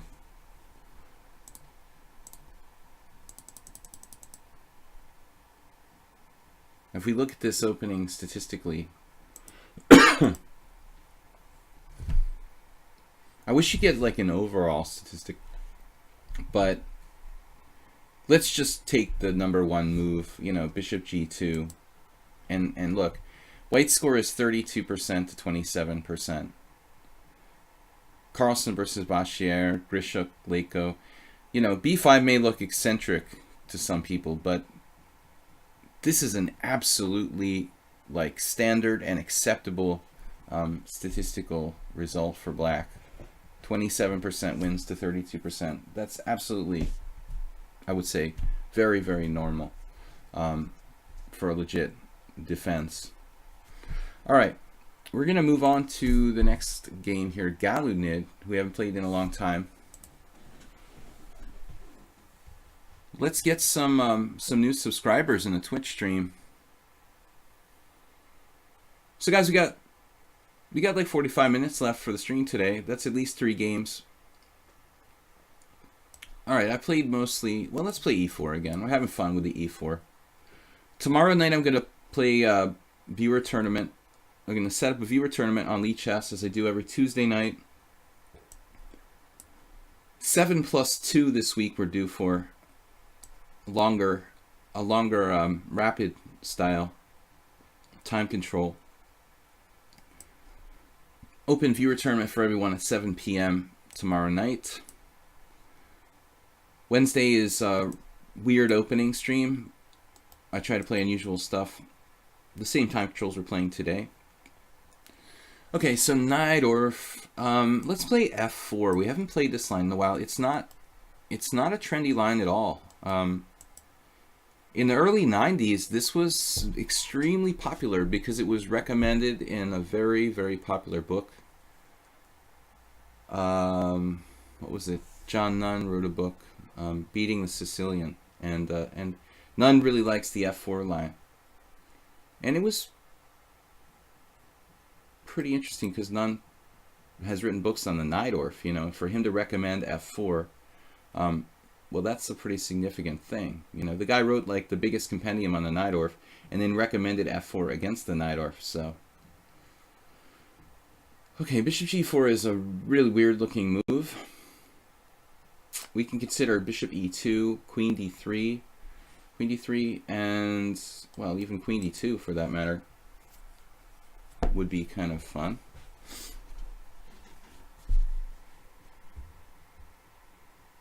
Queen d2 is a little awkward blocking the bishop on c1. I kind of prefer not to do that.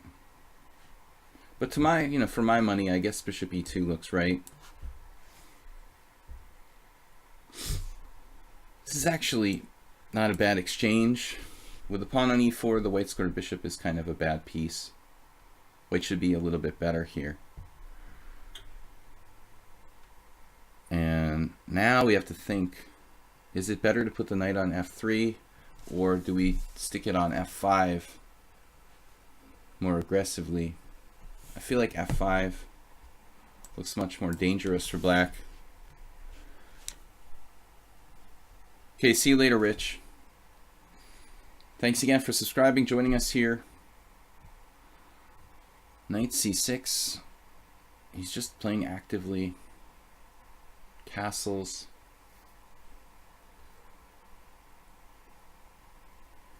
I'm just going to develop my pieces. I guess I could play bishop e3. It will cost me a tempo. What about knight to d4? I didn't really take this seriously. I haven't played this guy in quite some time. Knight d4 there, trading pieces. I could maybe take e5. That looks kind of dangerous for black. Now we get the d5 square. The single most important square in not only the Najdorf and the Sicilian, but, you know, most e4 games where black has like a dark square pawn structure. Sveshnikov, Najdorf, Roy Lopez. Someone doesn't like this. I hope it's my opponent. I think it is. Galen is playing a little too fast. Well, yeah, it's definitely non-standard. Not really supposed to play bishop g4 as far as I recall. But maybe it's not that bad. Looks like the d5 square is really suspect for black here. Guys, thanks for joining my stream on lichess and Twitch. International Master William Pascal. I'm doing streams 6 days a week. Blitz and Rapid chess like this Monday, Wednesday, and Friday mornings. Tuesdays and Thursdays in the evening, 7 p.m. And every Sunday I do a simul at 6:30 CET on lichess. Last night was quite good. 20 games.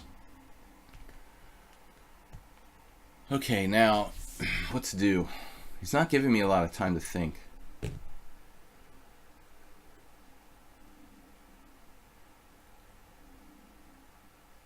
Simple approach is knight to d5. We could also consider f5.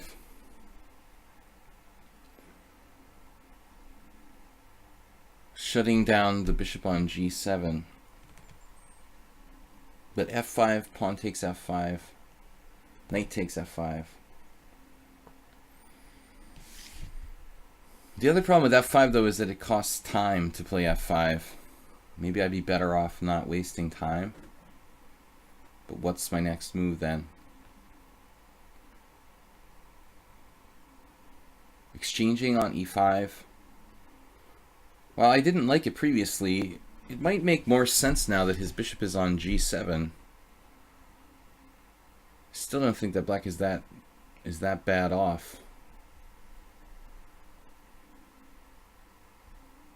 Fe, de, knight d5, knight takes d5, knight takes d5, castles. White is slightly better, but it's not that clear.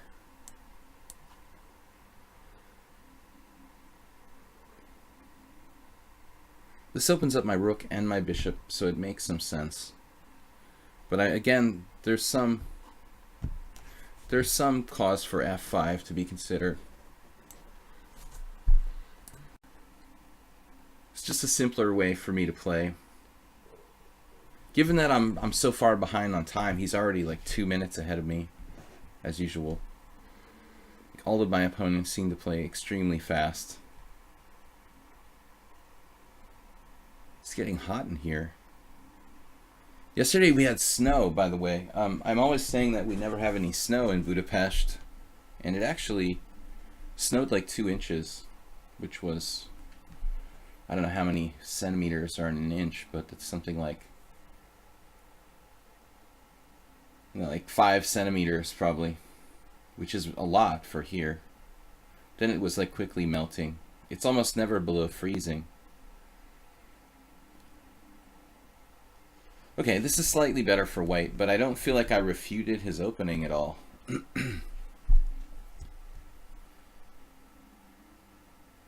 Take knight d5.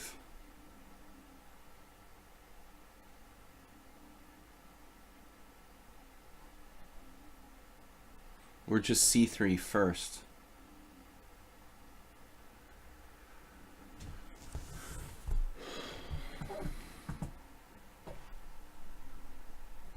He's developing quickly. I don't know.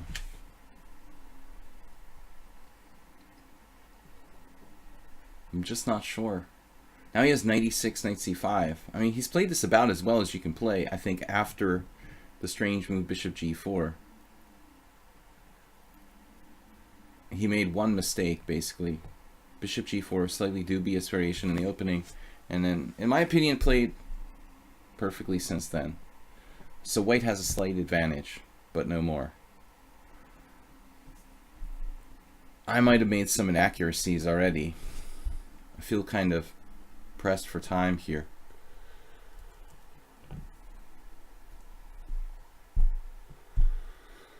Juicebox Wizard said, I can't remember the last day I had this winter that was above freezing. That's depressing too, but I get kind of nostalgic for snow and cold, you know, like sometimes there being some cold weather. I was really happy to see the snow yesterday, because it just almost never snows. I've been in Budapest for like 13 years, and not non-stop obviously, but every winter, and it just, I can remember only one time in 13 years when there was like a significant amount of snow. And even that wasn't like a blizzard. It was just like an average New England snowstorm. So I get nostalgic for that stuff.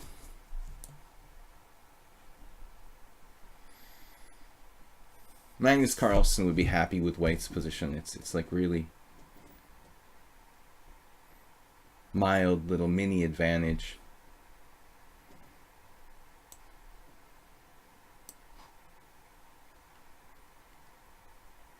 He hasn't castled. I'm not sure if it even matters. His rook is good on c8. He's got a better structure. If I had it in b3 and I could play like bishop a3 there, finally he made a very, very bad move. Bishop g5, and I think that if I'm not missing something, black is putting up a fight after bishop g5.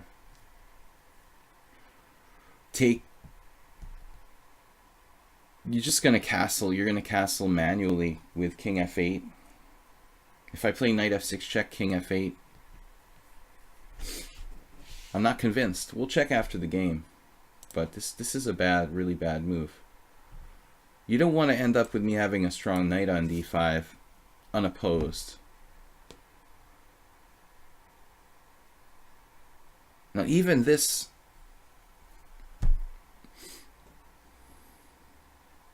might not be that bad for black.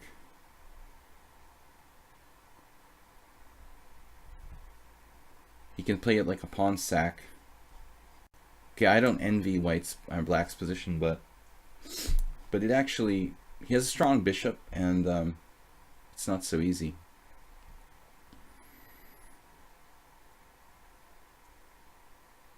If he weren't down a pawn, I would have nothing here. My only advantage is that extra pawn on the queen side, essentially, which is going to be hard to... It's going to be hard. I mean, I basically have to convert my queenside majority. Not at all easy for white to win this. Bishop e5 is... He just blundered. Sadly. To play bishop e5 and then it's fine.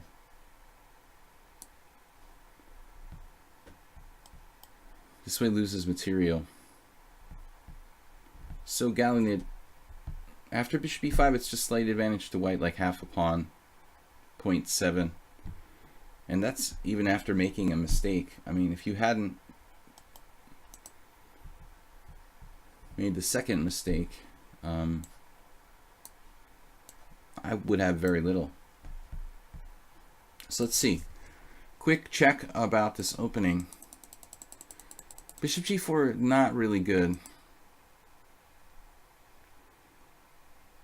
Emery Tate, he played it against Harderson. Bishop g4, exclam, triple exclam. No, it's just not really a great exchange.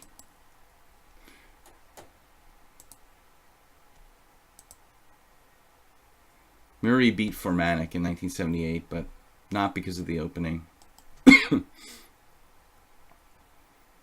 It's actually not that bad for black. If you play, maybe you try to play like a dragon here with g6. Not g5, g6. Delayed reaction. It almost like you almost think I have e5 here. This might be a problem. What is up with this? Oh, interesting line. And basically forced. Well, that's crazy. But anyways,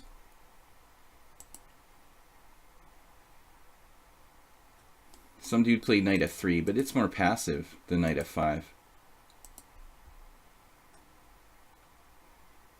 Okay, here I could have taken on e5 and played bishop g5, but I'm actually very reticent to open up his bishop. F takes e5.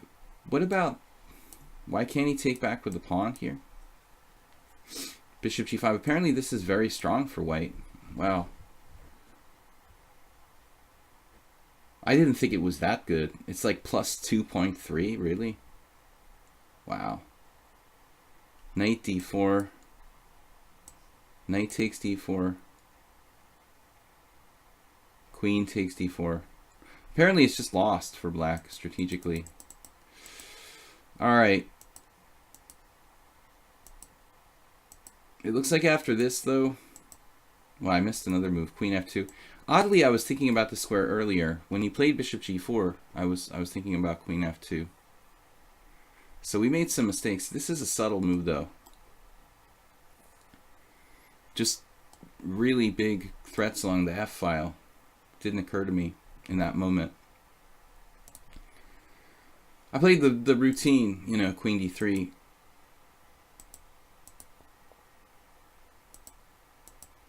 We just have a small edge.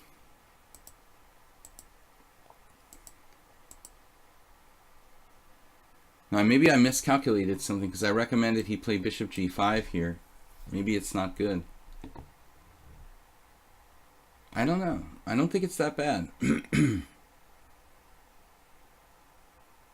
This is what I was talking about.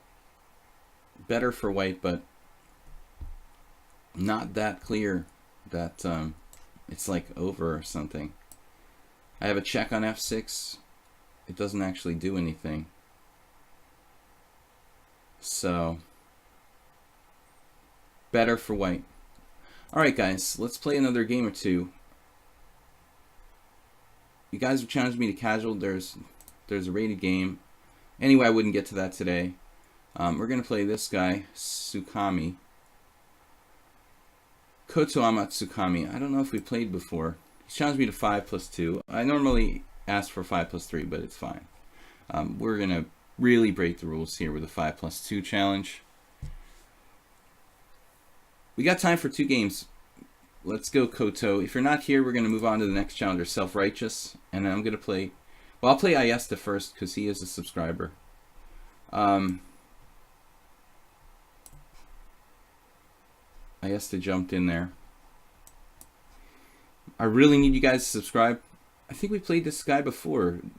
He actually played the same line against me last time. That was our one other game. That's funny. He had the same color. Am I telling the truth? Yeah. So here we go with A3 again.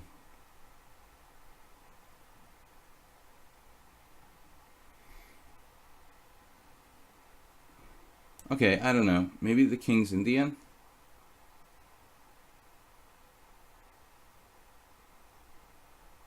We could do like Bologan. I mean, it's like transferring to the king's Indian 2 knights tango style. Because A3 is not really a useful move for white. I haven't put my knight on C6 yet. It's a weird king's Indian, but A3 is just a totally useless move. That might be like counterproductive for white, creating weaknesses in a standard king's Indian type situation. And he's playing safely here. Smyslav king's Indian is a lot more sensible. Don't really have the Benoni option now. So we're gonna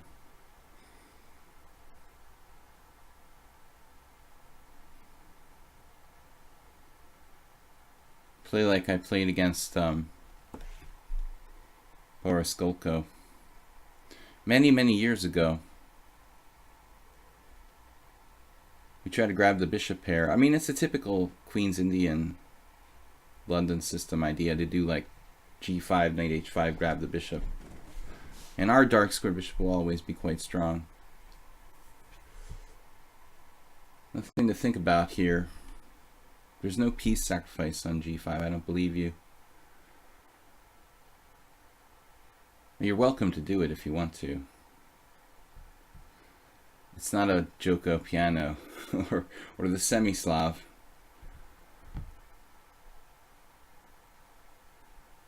Looks like he's thinking about sacrificing a piece. It's fine by me. I don't think that's enough compensation. I'm not even castled.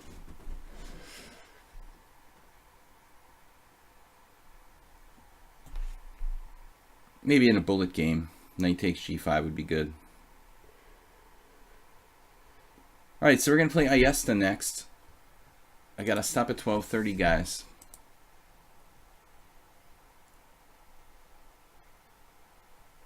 Seven plus 2 viewer tournament tomorrow night. Check out my YouTube channel and subscribe over there. We will try to make some YouTube videos regarding games played on the stream, maybe some game analysis of simul games and other stuff in the coming weeks. I also upload all the streams over there so you can watch anytime. I don't know, maybe he got disconnected or something. I don't know why he would be thinking this long. Yeah, he's disconnected. Alright, sadly, Japanese internet, they're terrible with technology over there. Okay, g5.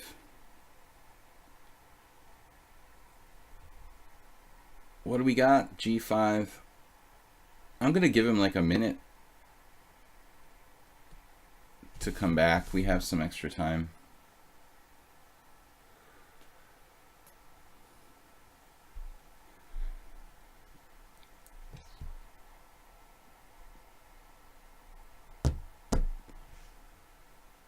We lost him. He was so scared of g5 that he just disconnected.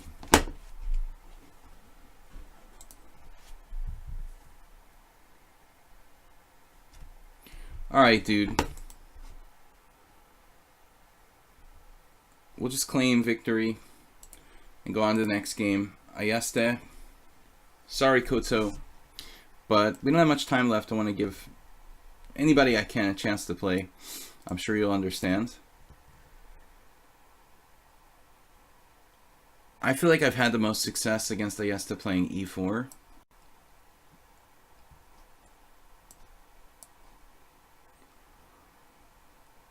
Well, yesterday I had a game with Clash Kid in this Queen e2 variation, which made me really doubt what I'm doing. So I'm going to go back to d3.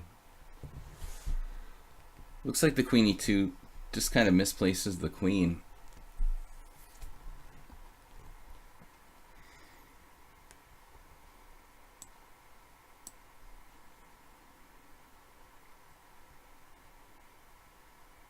Unfortunately, I know like for sure like Peter Swidler has done some chess-based videos on this line, basically teaching everyone how to play with black.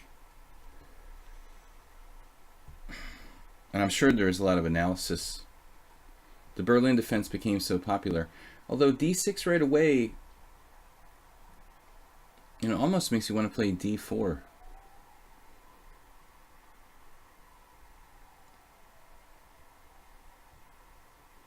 You could play d4.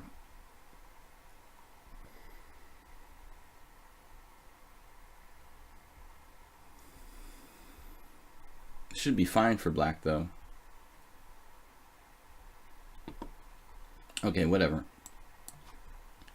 It's a lot like the Joko piano, except my bishop's on b5.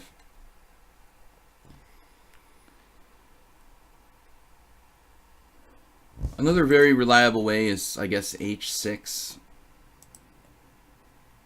You don't even need to play h6 here. g6.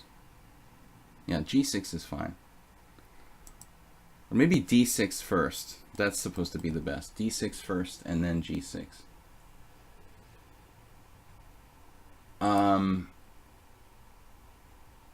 He's like trying to induce me to play bishop takes c6 here.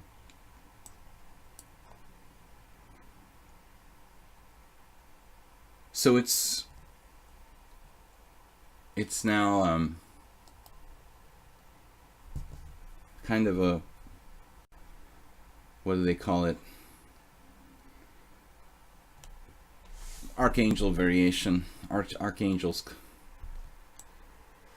Bishop b3 or bishop c2? Bishop b3 or bishop c2? They're both playable, I'm sure.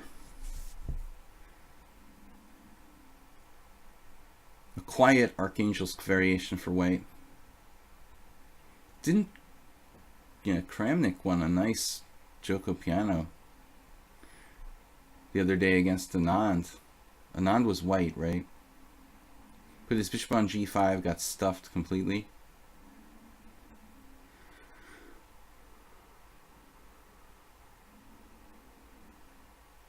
I don't like bishop g5 that much when I'm castled.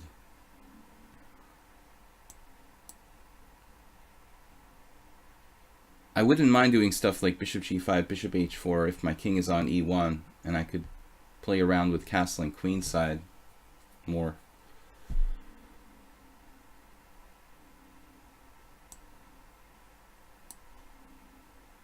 I guess I could technically play d4.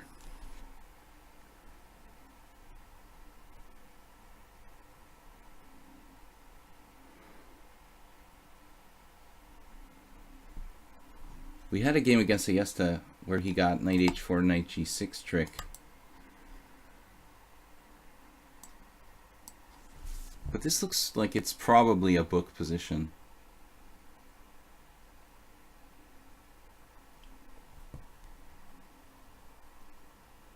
Awful lot like the Joko piano, except for the fact that black is playing b5 on the queen side, which does weaken him.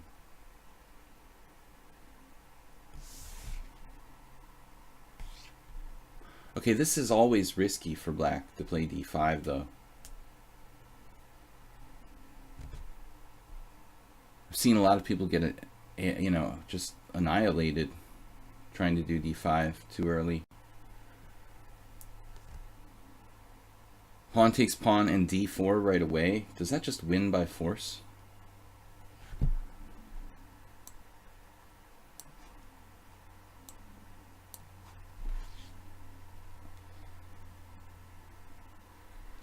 think it just wins.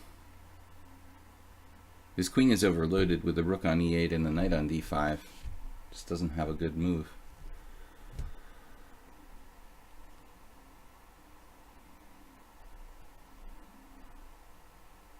I mean, he's just gonna have to like lose a pawn for absolutely zip at the very best.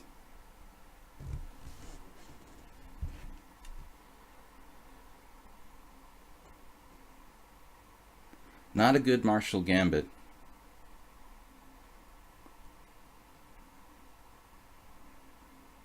Move the bishop and let me have the e5 pawn. That's pretty much all he can do. But I don't see him having very real counterplay.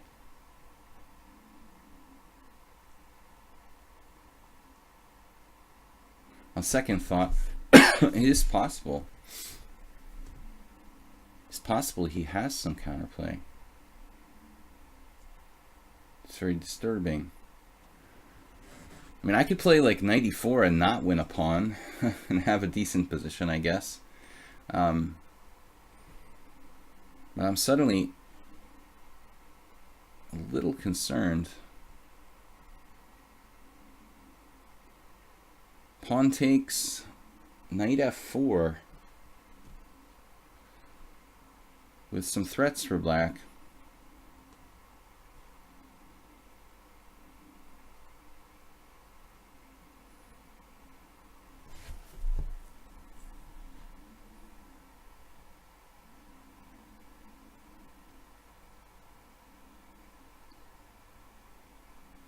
What if I trade knight takes e5, knight takes e5, rook takes e5, pawn takes e5, then knight f4? He's always going to have some compensation with this knight f4.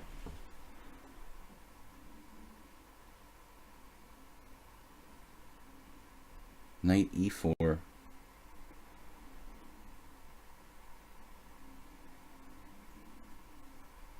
Okay, but after knight e4, it's just the game again. No, I don't know what to do. Okay, I overestimated my position. The knight f4 looks legitimately annoying. Now black's probably fine. Okay, we still have some tricks.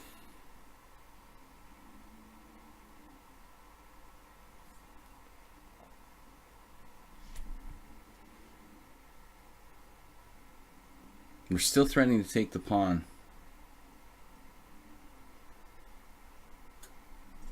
No secrets.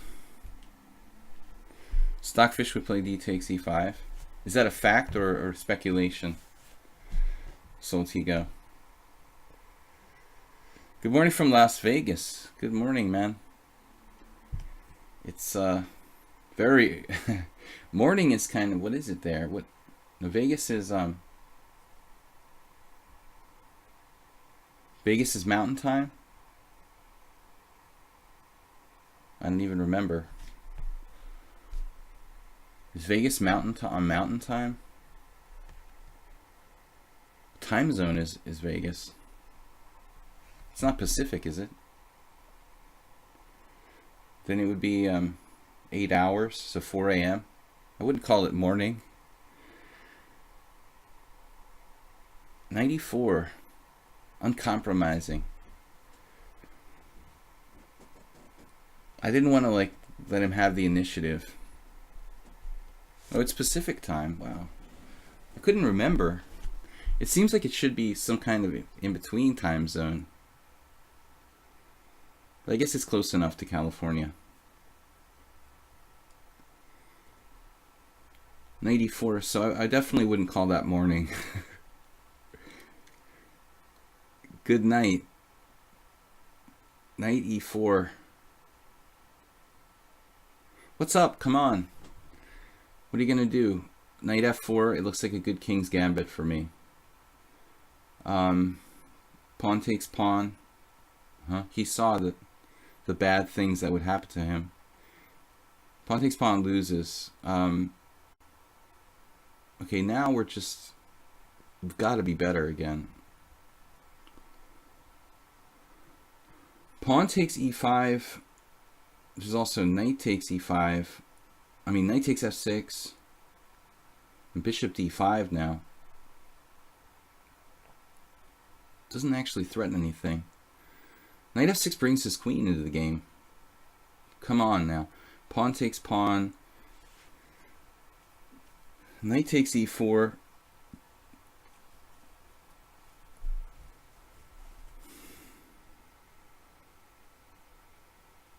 I just feel like I'm compromising. I can play d5.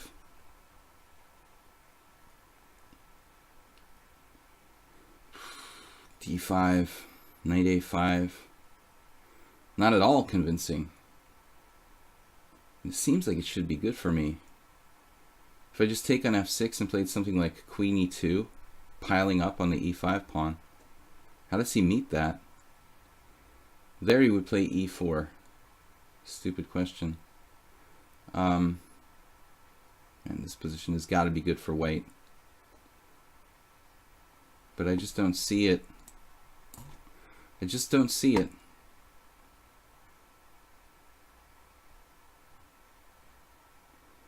The lame pawn takes pawn. I don't know.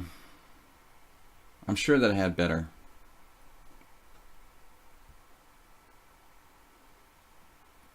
Yeah, this looks harmless. Black might even be better here.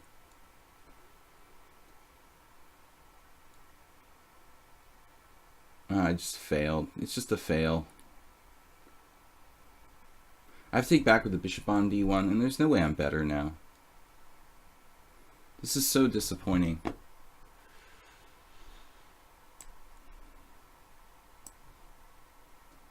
I'm not sure if that was the best. He should trade on d1 first, forcing me to take with the bishop, and then it's a different ball game. Here I admit that he also has compensation, but yeah, maybe this is good too.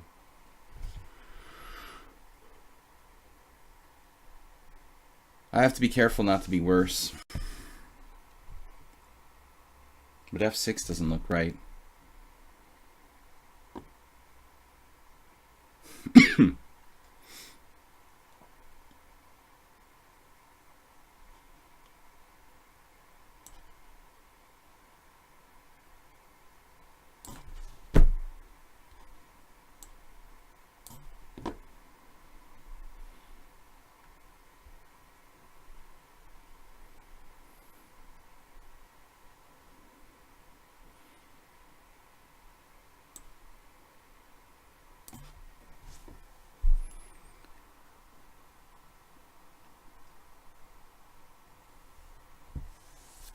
Sure that we both are guilty of a lot of second best moves here.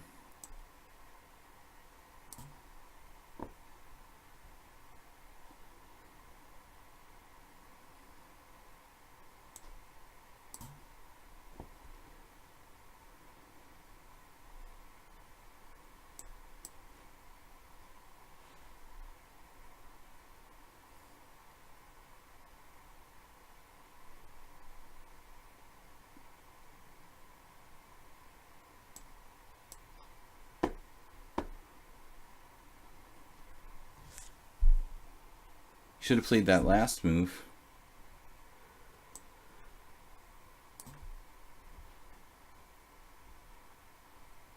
I guess this still equalizes for him. Oh, man.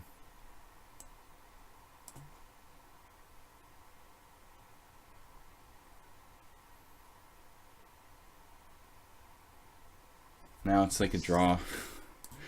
That's so stupid.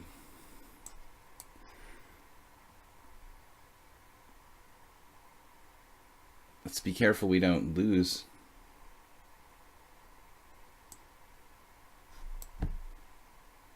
Alright, draw it is. I don't know, man. A lot of the mistakes by both sides. I thought I was clearly better.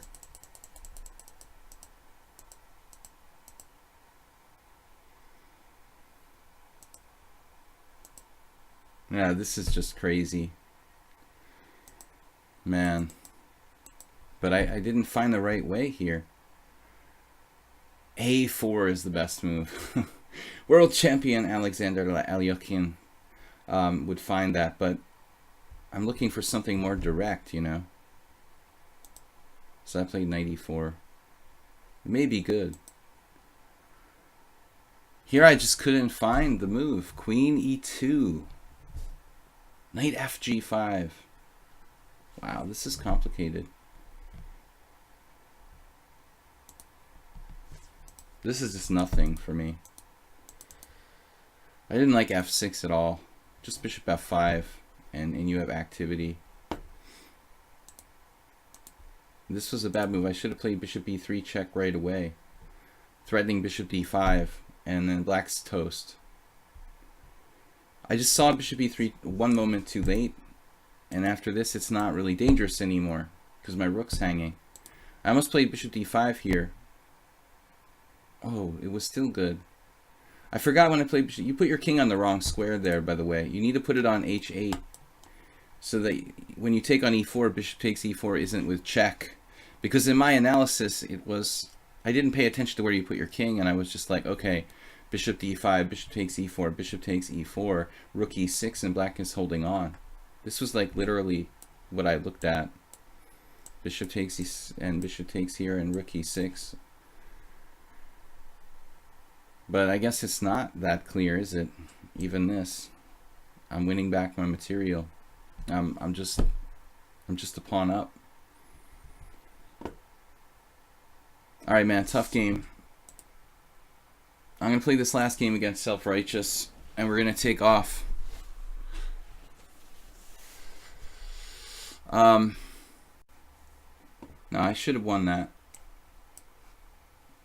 f6 was too risky for black. You know, he has other ways to play there without weakening his structure.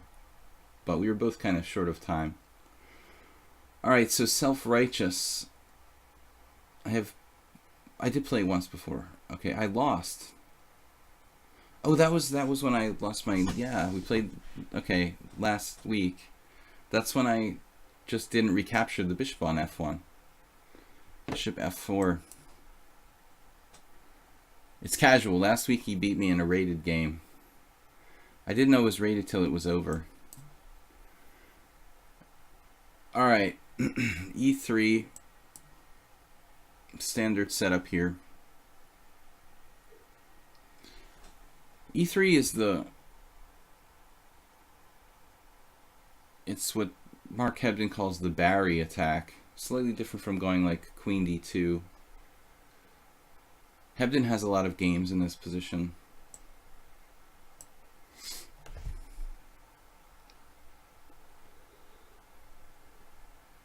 The knight takes f6 wasn't really that great because it develops a piece for him.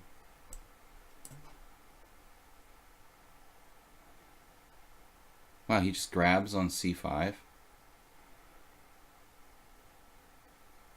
That seems kind of weird.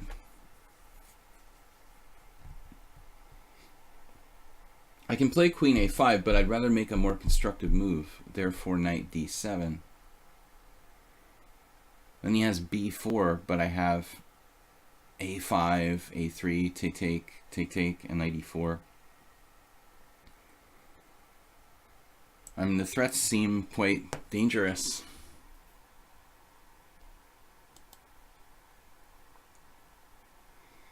Okay, maybe he can play knight a4 here.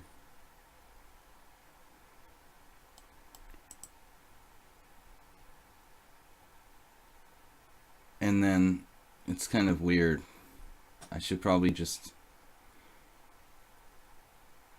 almost have tricks to like win a piece. C6 is interesting. Doesn't contribute anything to white's position, but changes the pawn structure.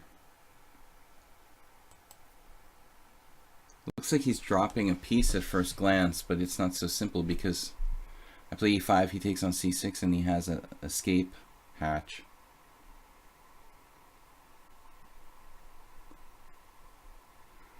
So I can't actually play e5 without dropping everything. Okay, so I have to go here, which is probably still good for black. I'm threatening e5. I'm threatening c5 eventually. Black just has the better center.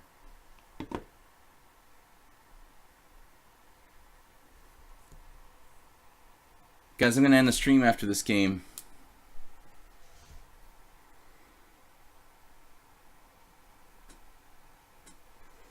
Yeah, Ayesta made 2 mistakes in that game. d5 and f6, both pawn moves. But as usual, I'm putting myself in ridiculous time pressure, trying to find something. And then when it's time, you know, to play good moves, I don't have enough clock.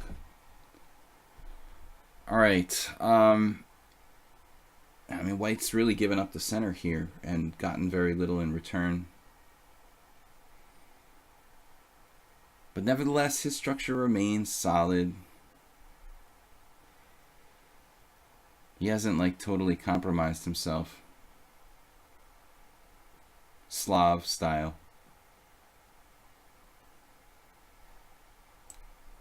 I like my bishops on long diagonals.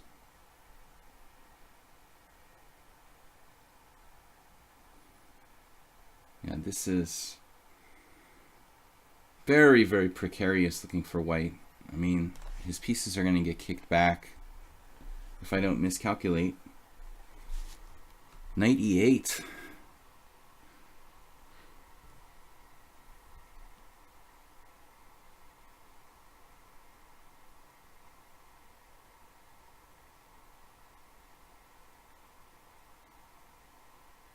I mean, I could just simply play something like bishop to c6.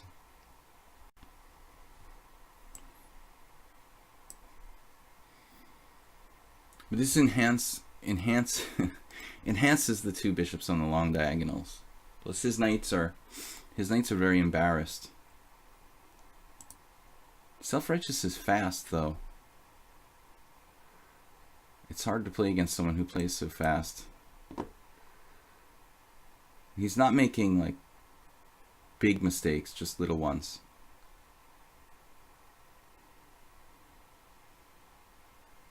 He's good with the pawn structure, huh? Piece placement is kind of awkward.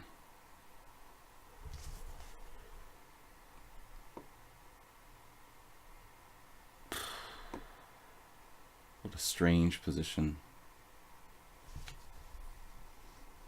He's just fast. Does he play a lot of bullet or something? No bullet.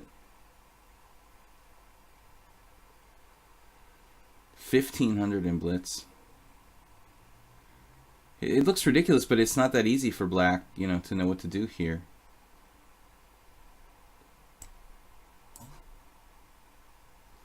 I don't want him to play e4. We want to take over the entire center if possible.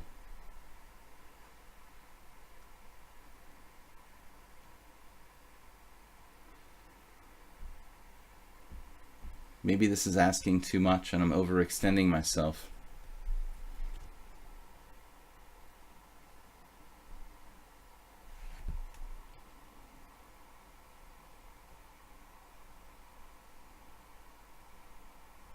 But I feel tempted to do it. I'll see you guys tomorrow night, 7 p.m. viewer tournament, 7+2 casual Sparkle Horse Arena. For fun tomorrow night. Thanks for joining me in advance. Thanks for subscribing. All right. The knight on a3 is bad. Other than that, his position is okay. Though he needs a little more control of the center. It might be necessary to play something like f4. Another knight over there, and he's trying to play c4.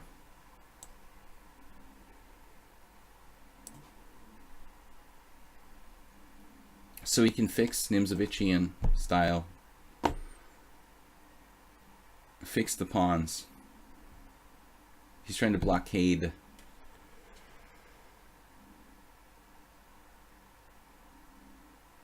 Now I have a brute force win of a piece with f4, which I think we should go for.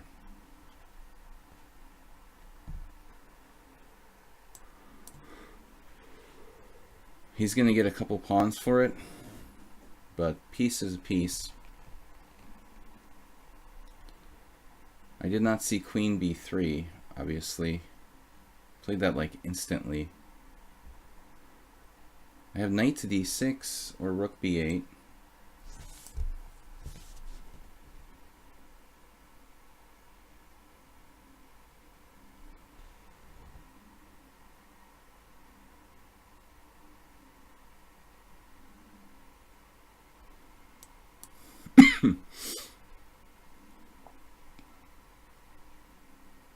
He's like suddenly got counterplay.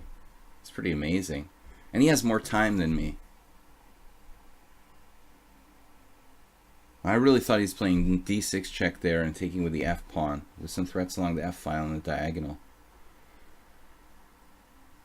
I feel very happy that didn't happen. That was probably a big mistake for me to allow that d6 check. That would have been very chaotic. I don't know. Last week he also had me kind of a little bit of time pressure. Then again, everybody does.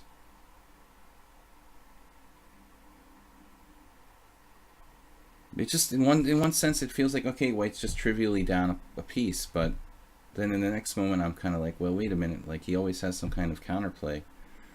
It's very strange. Bishop c6 and then like bishop b5 or something. I can just take his knight, trading pieces. Still ahead of me on the clock. You know, usually when people have bad positions, they have to take more time, but I face a lot of opponents who just play fast regardless of their position. He could sack his queen here, but I was just figuring that since he's already down material, that's probably a bad thing to do. Bishop b5, knight takes c5. Knight takes c5. Knight takes, pawn takes, knight takes c5.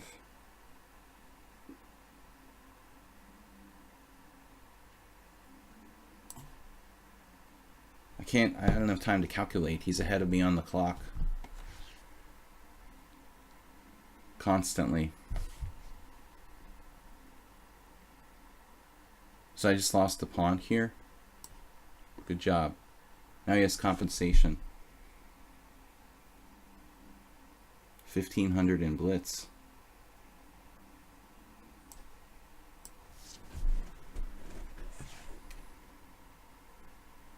It's not so easy for me.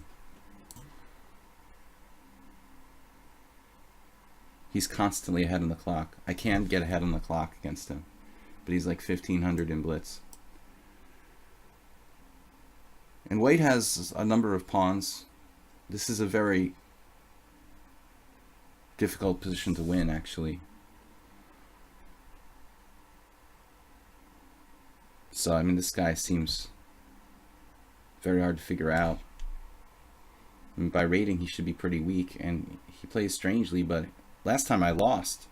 It got so complicated, I hung a piece.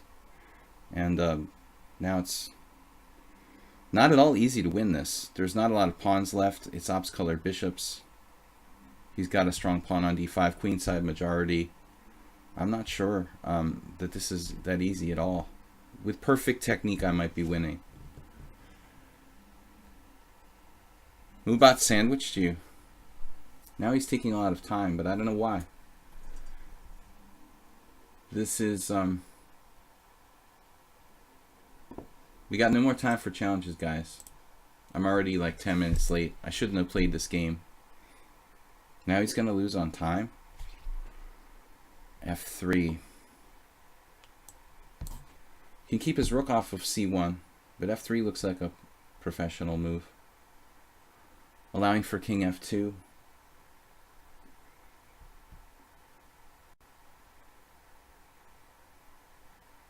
Well, he's quite impressive. Although he plays very strangely in the opening. The rest of his play seems strong. Now he went berserk. But he's got this resource with two connected passed pawns that looks kind of scary. That's a really dynamic move. I have no idea if I should allow him to play like E5.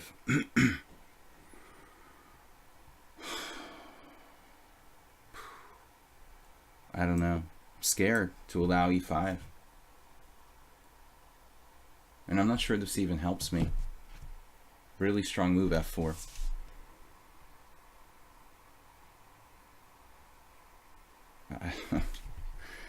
If I take, he plays E5, and the position becomes very complicated. Now I'm not sure I'm winning again. I think he should just keep the tension there, though. Most likely.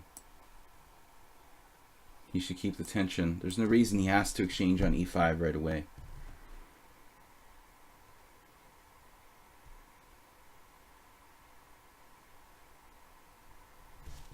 But materially, actually he has 3 pawns.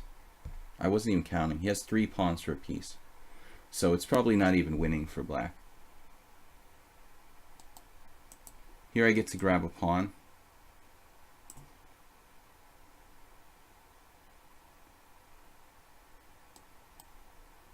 Still very few pawns left on the board, so not an easy position to win.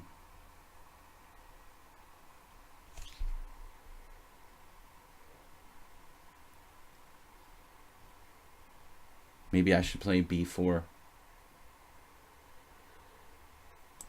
I'm just concerned about his rook getting active.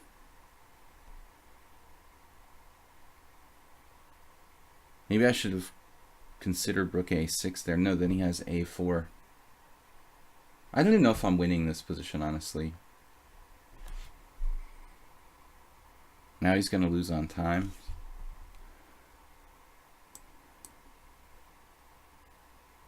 Very technical ending.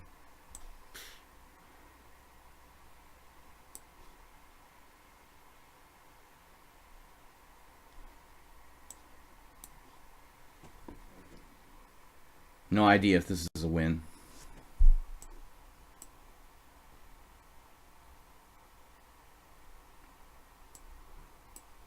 If it is, it's by a millimeter.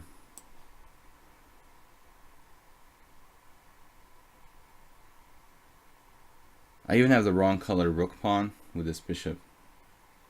Now it looks like he finally blundered.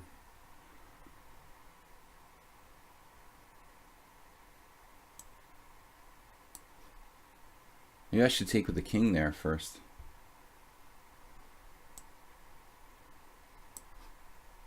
Probably winning now. The first time I've been sure that I'm winning in this game. Now it's clear. Quite a strong player. Very, very bad opening, but overall his play is really resourceful. If he knew how to play the opening, I would be scared of this guy. You're not allowed to go back and stop the pawn. That is not permitted. So I'm not sure if I was winning.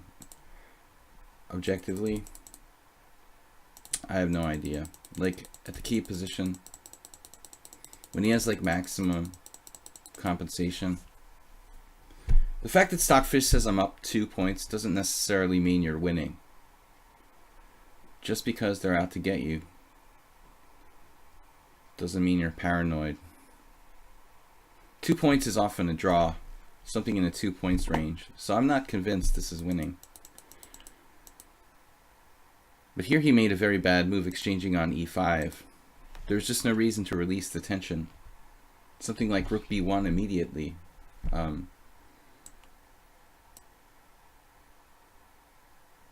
Maybe not rook b1 then. Rook c1. Far from clear what's going on here. So, craziness. Anyway, guys, I will be back tomorrow night, 7 p.m. with a viewer tournament. I'll see you guys then. Thanks for watching. Thanks for subscribing. Thanks to Soltigo for moderating. Good job. Good games today. See you later. Bye.